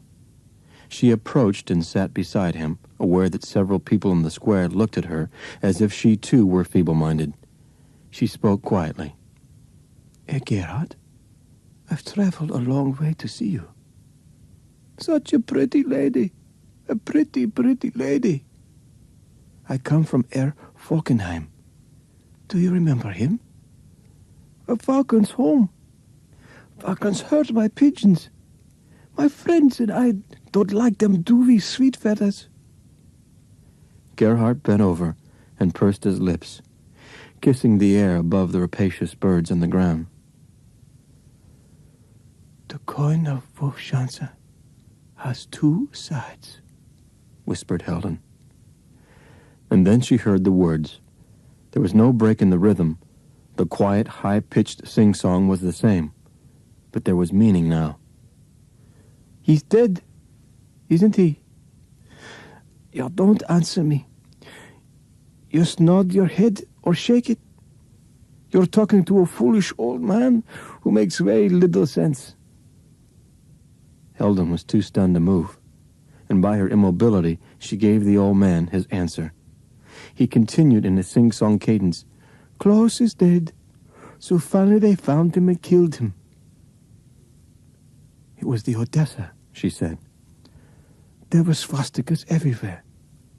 Wolfschanze wanted us to believe that." Gerhard threw crumbs in the air.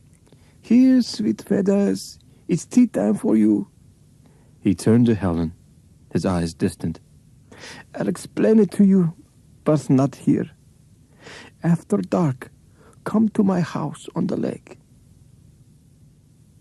Intestines protruding over his red-drenched shirt.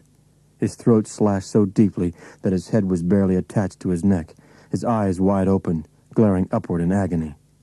Noel collapsed, trying to swallow the air that would not fill his lungs. And then he saw the word, scrawled in blood on the tiles above the mutilated corpse. Nachrichtendienst.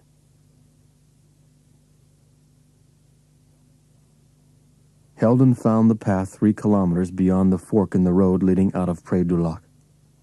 It was not so much a house, she thought, as she reached the strange-looking structure, as a miniature stone cottage, but from where she stood the walls appeared to be extremely thick. The beam of the flashlight caught bulging rocks that had been cemented together along the 2 sides she could see. The few windows were high off the ground and narrow. She had never seen a house like this before. It seemed to belong in a children's fairy tale. Then the beam of light caught the short figure of Werner Gerhardt. He stood on the edge of the lakeside porch and raised his hand. How could the old man possibly have heard her? "You've come," said Gerhardt, no madness in his voice. "Get inside in front of the fire. We'll have tea." "I came from Berlin 5 years ago, by way of Munich," Gerhardt said.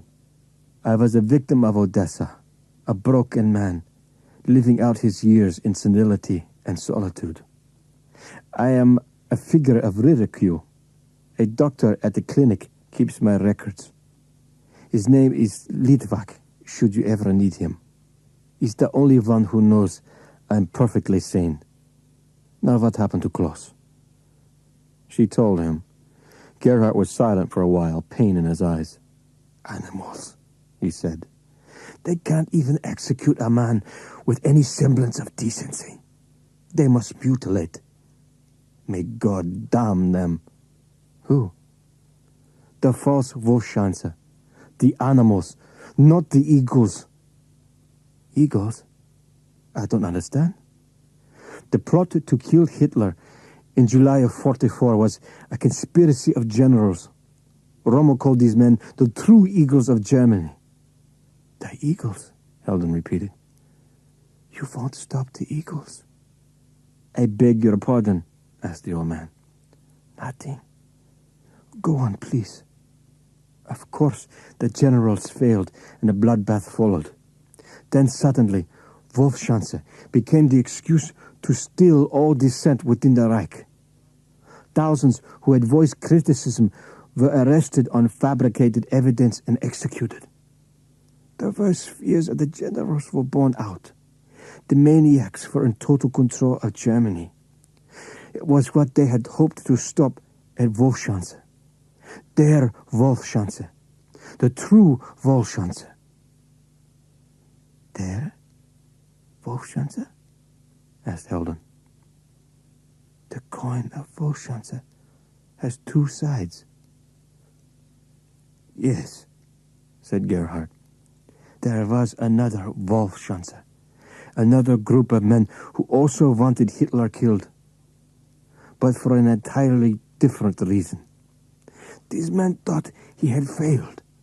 They saw his weaknesses, his diminished capacities.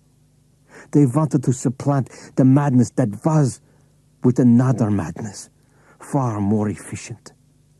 There were no appeals for peace in their plans, only for the fullest prosecution of the war.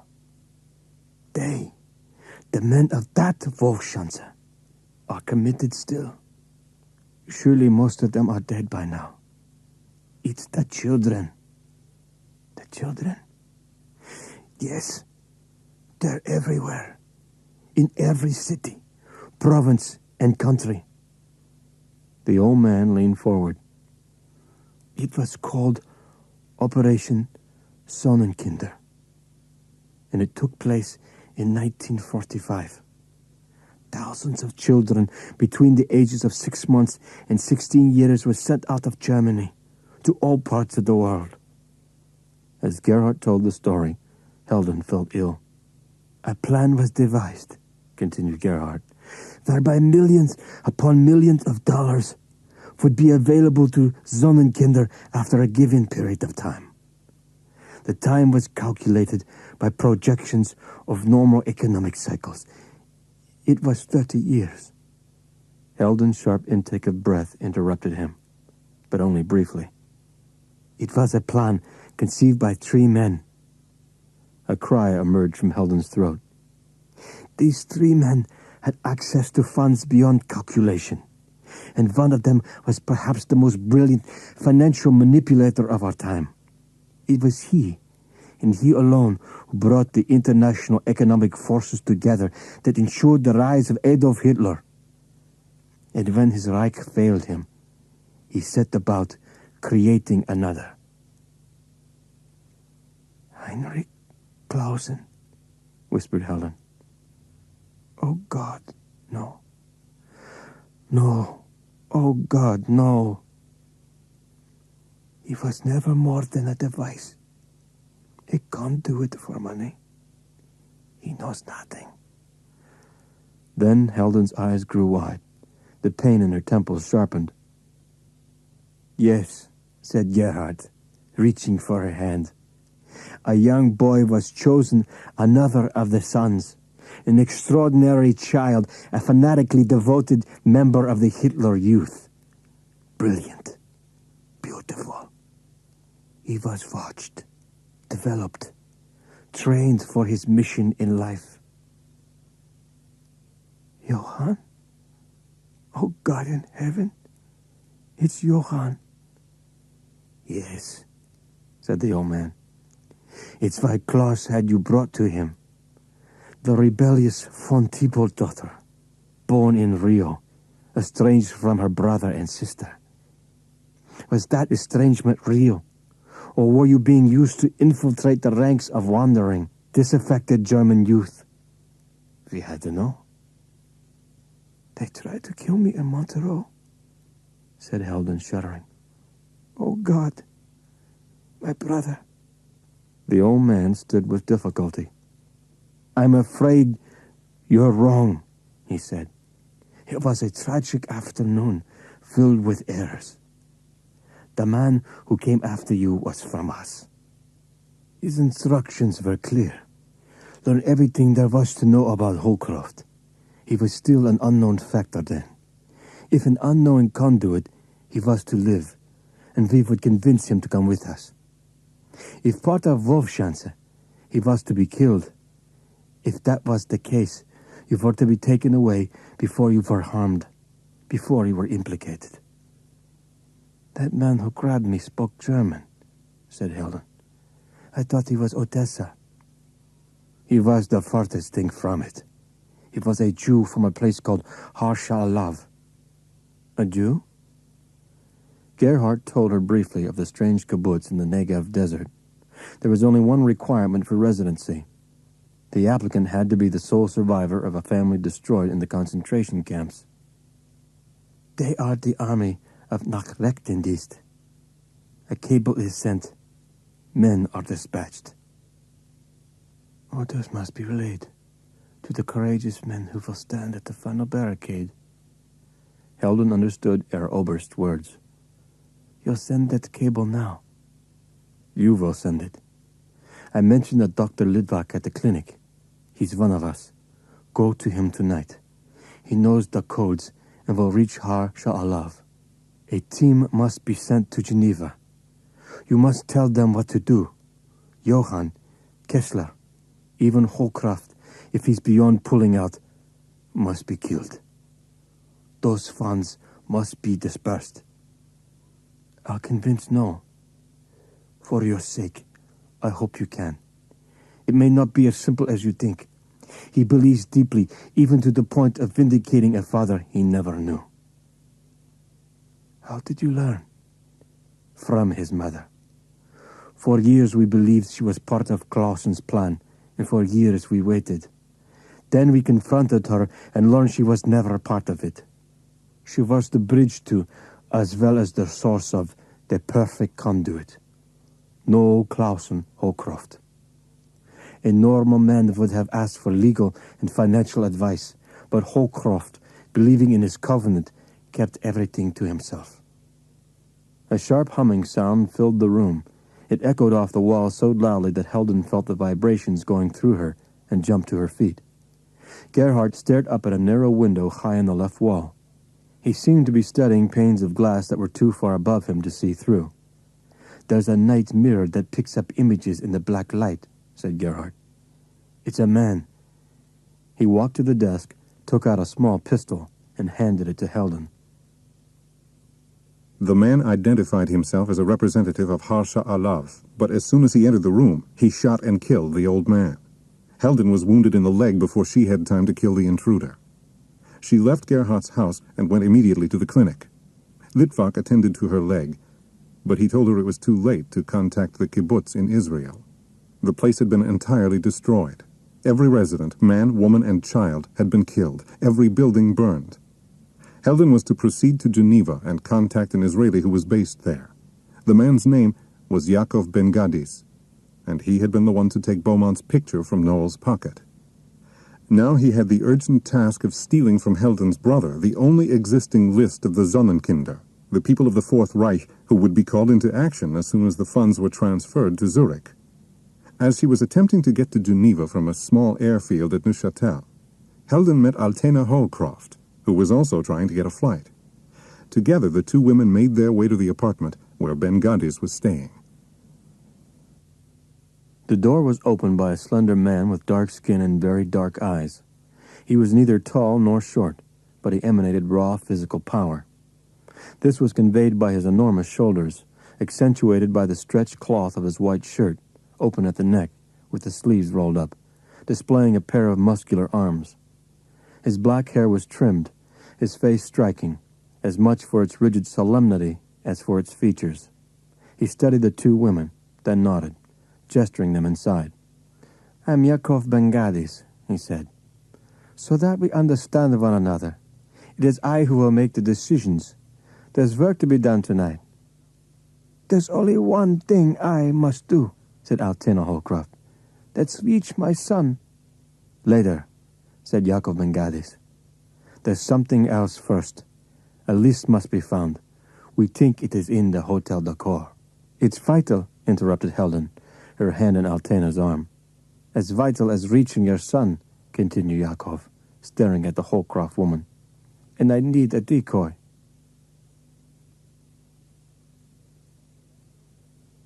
Eric Kessler had gone to meet Holcroft. Undoubtedly the two of them were at the Geneva Hotel's Excelsior by now, registered under the name of Fresca. He could phone to make sure, Johann von Thibault thought, but calling might lead to complications. The American had to be pushed to the edge of sanity. His friend Ellis from London murdered, his mother nowhere to be found. It was shortly past 3 o'clock in the morning, and the mother had not been located. He had to find her. Kill her, von Thibault thought. There were 6 hours to go before the conference at the bank. At any moment, from out of the crowd, from a taxi in traffic, or on a staircase, or in a corner, she might confront her son and scream the warning. "Betrayal! Stop! Abandon Geneva!" That could not happen. Her voice had to be stilled, the programming of her son carried out. Quite simply, she had to die tonight, all risks eliminated with her death. And then another death would follow quickly, quietly. The son of Heinrich Clausen would have fulfilled his function, to free the money for the Fourth Reich. Altena was sitting at a desk at the far end of the room, its small lamp the only source of light. She was writing on a sheet of stationery. At the sound of Yaakov's footsteps, she turned. "I borrowed some paper from your desk," she said. "It's not my paper, not my desk," answered the Israeli. "Are you writing a letter?" "Yes, to my son." "Why? With any luck we'll reach him. You'll talk." Altena leaned back in the chair, her gaze steady on Ben Gadis. "I think we both know that there's little chance I'll see him again." "Do we?" "Of course. There's no point in my deceiving myself, or in your trying to deceive me. Von Thibault has to meet with me. When he does, he won't let me go. Not alive." "Did your son ever mention the name Tennyson?" asked Ben Gadis. "No." "When was the last time you talked with him?" "After my husband's death. He was in Paris." Good. Such times cloud the mind. That's when he mentioned the name Tennyson. He told you he was on his way to Geneva, probably with a man named Tennyson. Can you convey that to von Thibault? Certainly. But will he accept it? He has no choice. He wants you. I want him. Make the call. And remember, you're close to hysteria. Throw him off balance with your voice. Can you do it? Just listen, said Altena, reaching for the phone. Vous êtes très aimable. Nous vous téléphonerons dans une demi-heure. Merci. Kessler hung up the telephone, shaking his head at Noel, who stood by the window of the Excelsior suite. Nothing. Your mother didn't call the D'accord. They're certain? There's been no cause at all for a Mr. Holcroft. I even checked with the switchboard, in case the desk clerk had stepped out for a moment or two. Where is she? She should have called hours ago. And Heldon. She said she'd phone me Friday night. God damn it, Saturday morning. Nearly 4 o'clock, said Eric. You really should get some rest. Johann's doing everything he can to find your mother. He's got the best people in Geneva working for us. Holcroft nodded slowly, his voice tired, his mind exhausted. It's the not knowing, not hearing that drives me crazy. I know it's been difficult for you, but it will be over soon. Everything will be fine. Eric smiled. I'm going to wash up. Noel went to the window. Geneva was asleep. Through how many windows had he looked out at the sleeping cities at night? Too many. Nothing is as it was for you. Nothing. Holcroft frowned. Nothing. Not even his name. His name. He was registered as Fresca. Not Holcroft, but Fresca. That was the name Heldon was to call. He spun around toward the telephone. There was no point in having Eric make the call. The D'accord operator spoke English. He dialed. Hotel D'accord, bonsoir. Operator, this is Mr. Holcroft. Dr. Kessler spoke to you a few minutes ago about the messages I was expecting. I beg your pardon, monsieur. Dr. Kessler? You wish Dr. Kessler? No, he's here. He just spoke to you. God damn it, thought Noel. The woman could speak English, but she couldn't seem to understand it. Wait a minute, miss. Let me get this straight. You didn't talk with Dr. Kessler a few minutes ago? No, monsieur. Is there another operator on the switchboard? No. There are very few calls during these hours. Thank you, said Noel softly, hanging up. The water in the bathroom stopped running. Kessler stepped out. He saw Holcroft's hand on the telephone. The scholar's eyes were no longer gentle. What the hell's going on? Asked Noel. You didn't talk to the clerk or the switchboard. You must not get upset, Noel. You lied to me, roared Holcroft, grabbing his jacket off the chair and going to the bed where he had thrown his raincoat. She called me, you son of a bitch. Kessler ran to the foyer and placed himself in front of the door. She wasn't where she said she would be. We were worried. We are trying to find her, protect her, protect you. Von Thibault understands these things. He's lived with them. Let him make the decisions. Decisions? What goddamn decisions? He doesn't make any decisions for me. Neither do you. Get out of my way. Kessler did not move, so Noel grabbed him by the shoulders and threw him across the room. Holcroft raced into the hallway toward the staircase. Yakov Bengadis rearranged von Thibault's suite in the Hotel D'accord, leaving it exactly as he found it. Were he alive, Klaus Falkenheim would be appalled at what Yakov was doing. Get the list, the identities. Once the names are yours, expose the account for what it is. Cripple the Sonnenkinder. Those had been Falkenheim's instructions. But there was another way. It had been discussed quietly among the elders of Har Shah Alav. They'd never had time to bring it to Falkenheim's attention, but it was their intention to do so. They called it the option of Har Shah Alav. It was dangerous, but it could be done. Get the list and control the millions. Don't expose the account. Steal it. Use the great fortune to fight the Sonnenkinder. Everywhere. Could it be done? He would know in 24 hours. His eyes fell on every object in the room. Everything was in place, everything as it had been, except that in his briefcase now were 11 photographs that could signify the beginning of the end for Wolfschanze. Photographs of 11 pages of names, the identities of the most trusted, most powerful Sonnenkinder across the world. Men and women who had lived the Nazi lie in deep cover for 30 years. He stopped all movement. He could hear footsteps, racing footsteps, muffled by the carpet but distinguishable, running up the hotel corridor. They drew near, then came to an abrupt stop. A fist pounded against the door inches from Bengadis. "Von Thibault, let me in." It was the American. In seconds he would break down the door.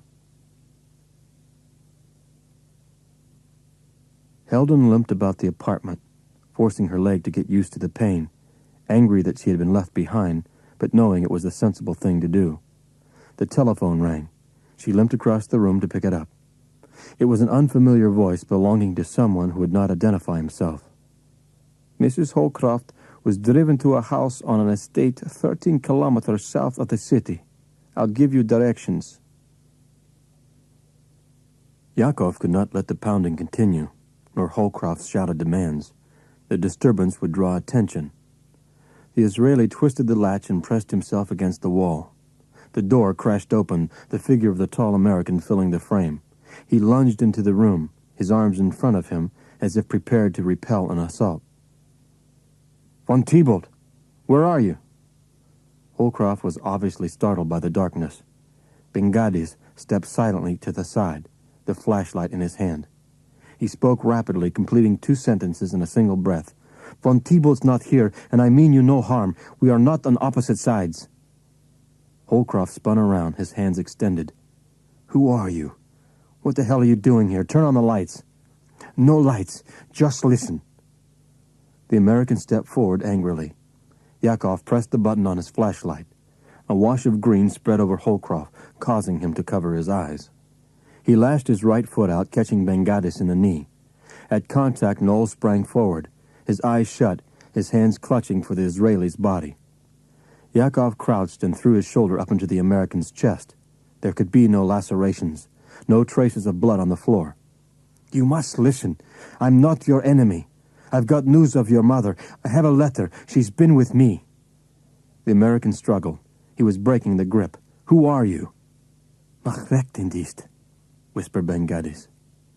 At the sound of the name, Holcroft went wild.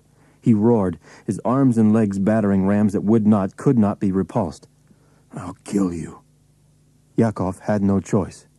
He surged through the hammering attack, his fingers centering in on the American's neck, his thumbs grinding into the pronounced veins of the stiffened throat.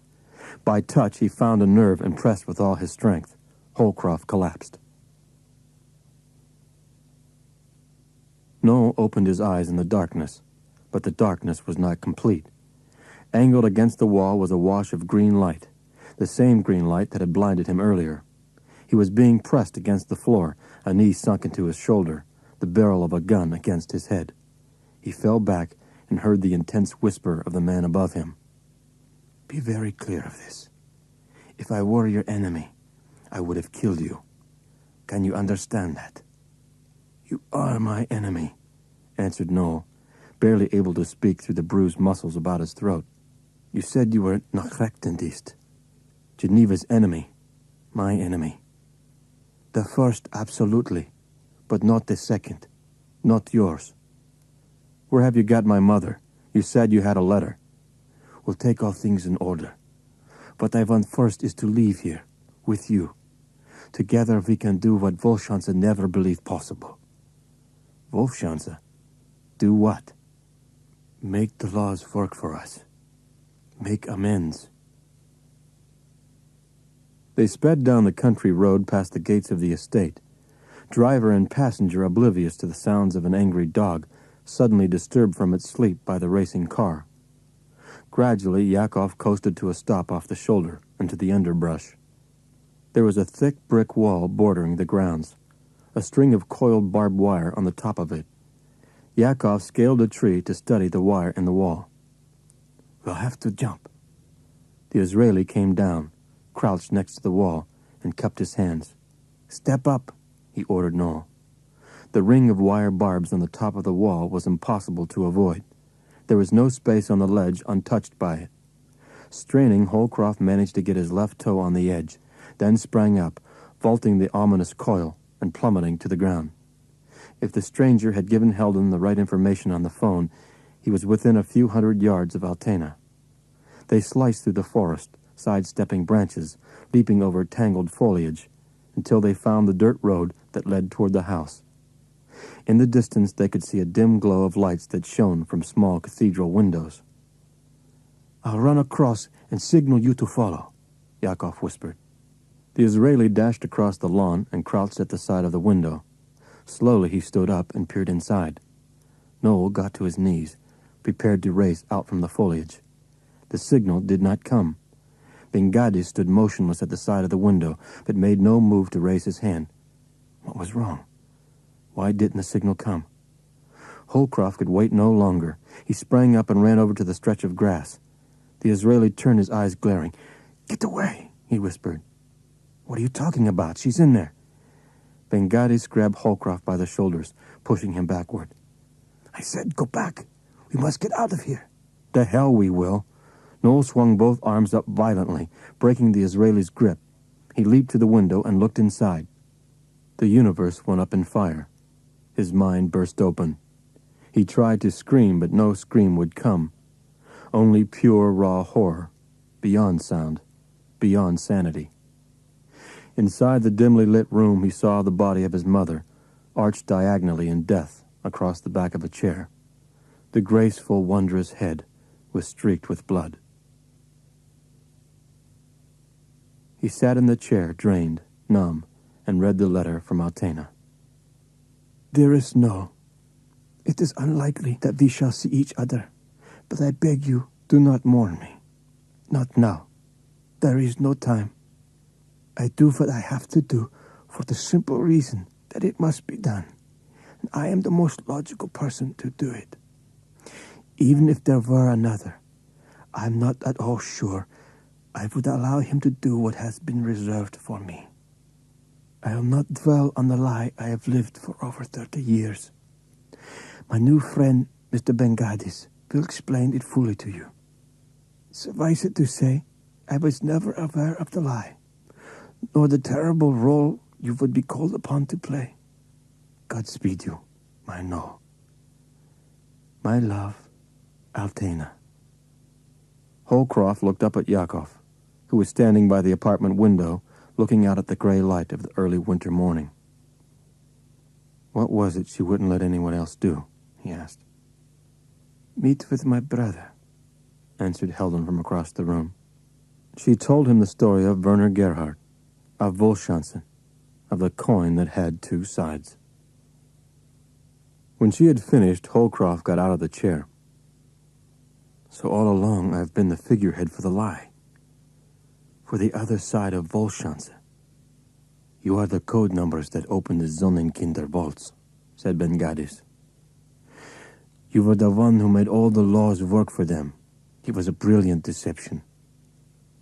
Noel heard the scream come out of his throat and felt the impact of his hands upon the wall, pounding furiously.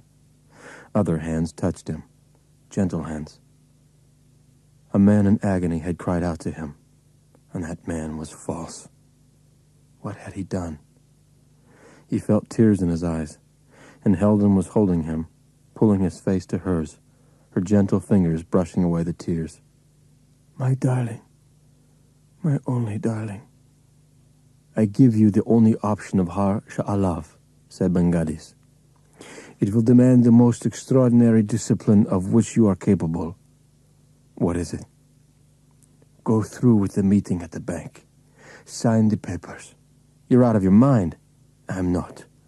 We've studied the laws. You'll be required to sign a release.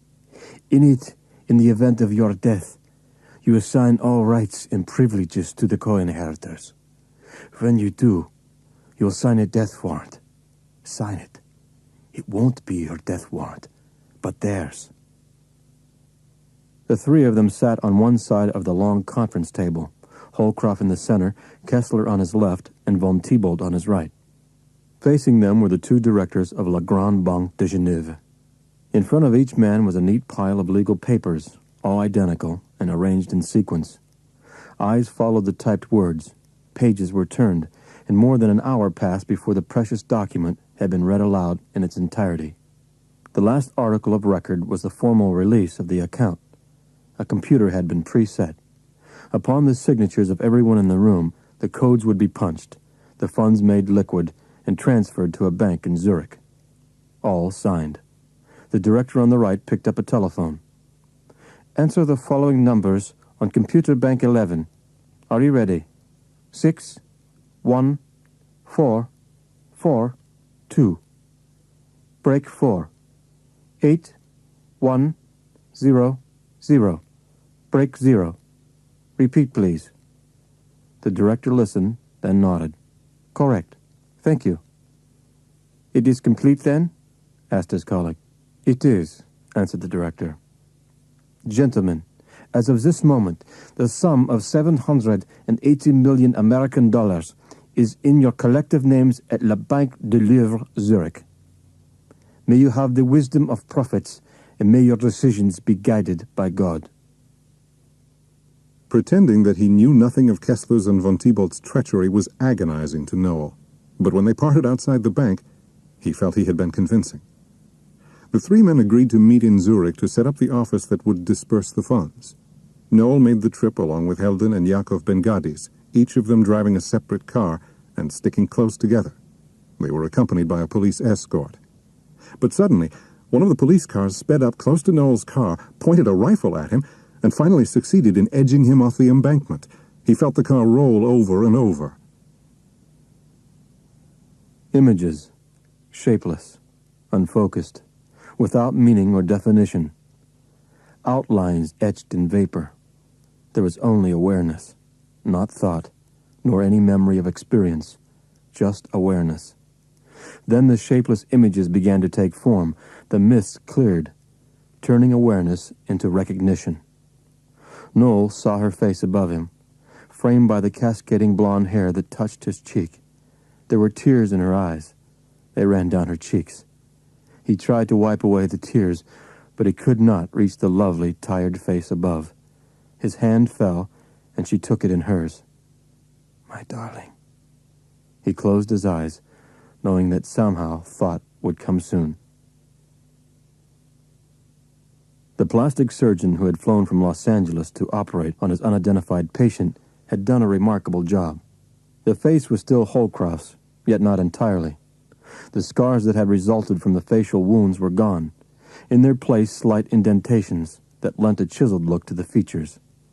The lines on his forehead were deeper, the wrinkles about his eyes more pronounced. There was no innocence in the slightly altered, restored face. Instead, there was a touch of cruelty. In addition to the changes, Noel had grown older, the aging process swift and painful. It had been 4 months since they had taken him from the embankment on the road just north of Fribourg, but, looking at him, one might judge the time elapsed to be nearly 10 years. Still, he had his life, and his body had sprung back under the care of Helden and the rigor of the never-ending exercises ordered by Litvak, supervised by a once formidable commando from Har Sha'alav. Yakov took pleasure in these sessions. He demanded excellence, and Holcroft met the demands.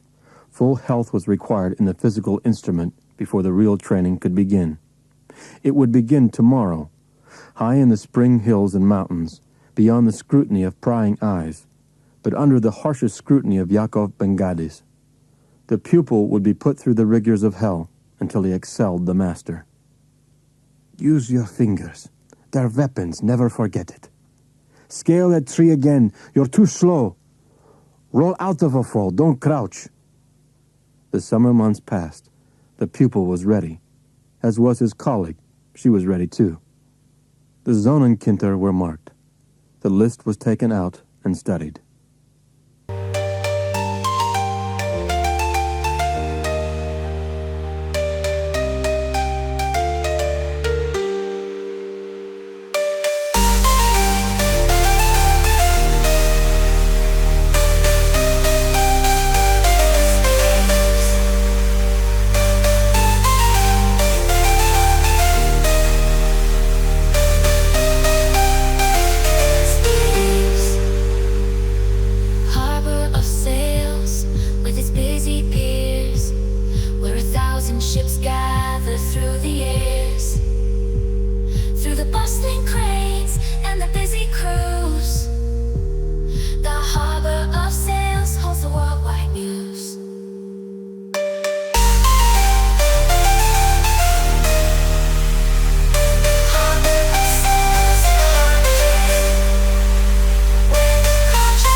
The couple walked down the street in Zurich's Lindenhof district, at the left bank of the Limmat River. The man was fairly tall, but stooped, a pronounced limp impeding his progress through the crowds, the shabby suitcase in his hand a further hindrance. The woman held his arm, more as though guiding an irritable responsibility than with affection. Neither spoke. They reached an office building and went inside. The woman asked in a decidedly middle-class German the number of a small accounting firm. They stepped out of the elevator on the 12th floor. The hallway was deserted. The moment the elevator door closed, the couple ran to the staircase at the right end of the corridor. Gone was the limp. Gone were the somber faces. They raced up the steps to the door of the roof and stopped on the landing. The man set down the suitcase, knelt, and opened it. Inside were the barrel and stock of a rifle, a telescopic sight clamped to the former, a strap to the latter. He took the parts out and attached them. Then he removed his hat with the wig sewn into the crown and threw it into the suitcase. He stood up and helped the woman take off her coat, pulling the sleeves through, reversing the cloth. It was now a well-cut, expensive beige topcoat, purchased at one of the better shops in Paris. The woman then helped the man reverse his overcoat. It was transformed into a fashionable gentleman's coat, trimmed in suede. The woman took off her kerchief, removed several pins, and let her blonde hair fall down over her shoulders. She opened her purse and took out a revolver. "I'll be here," said Hilden. "Good hunting." "Thanks," said Noel, opening the door to the roof. He crouched against the walls by an out-of-use chimney. He reached into his pocket and took out 3 shells. He pressed them into the chamber and slapped the bolt into firing position. Every action must have 2 alternate, split-second options. He would not need them. He would not miss. He turned and knelt by the wall. He edged the rifle over the top and put his eye to the telescopic sight. 12 stories below, across the street, crowds were cheering various men coming out of the huge glass doors of the Lindenhof Hotel. They walked into the sunlight under banners hailing the First Annual Congress, the organization set up by the men of the Fourth Reich. There he was, in the gun sight, the crosshairs centered on the sculptured face beneath the shining blonde hair. Holcroft squeezed the trigger. 12 stories below, the sculptured face erupted into a mass of blood and shattered flesh. The Tinamou was killed at last. By the Tinamou. They were everywhere. It had only begun.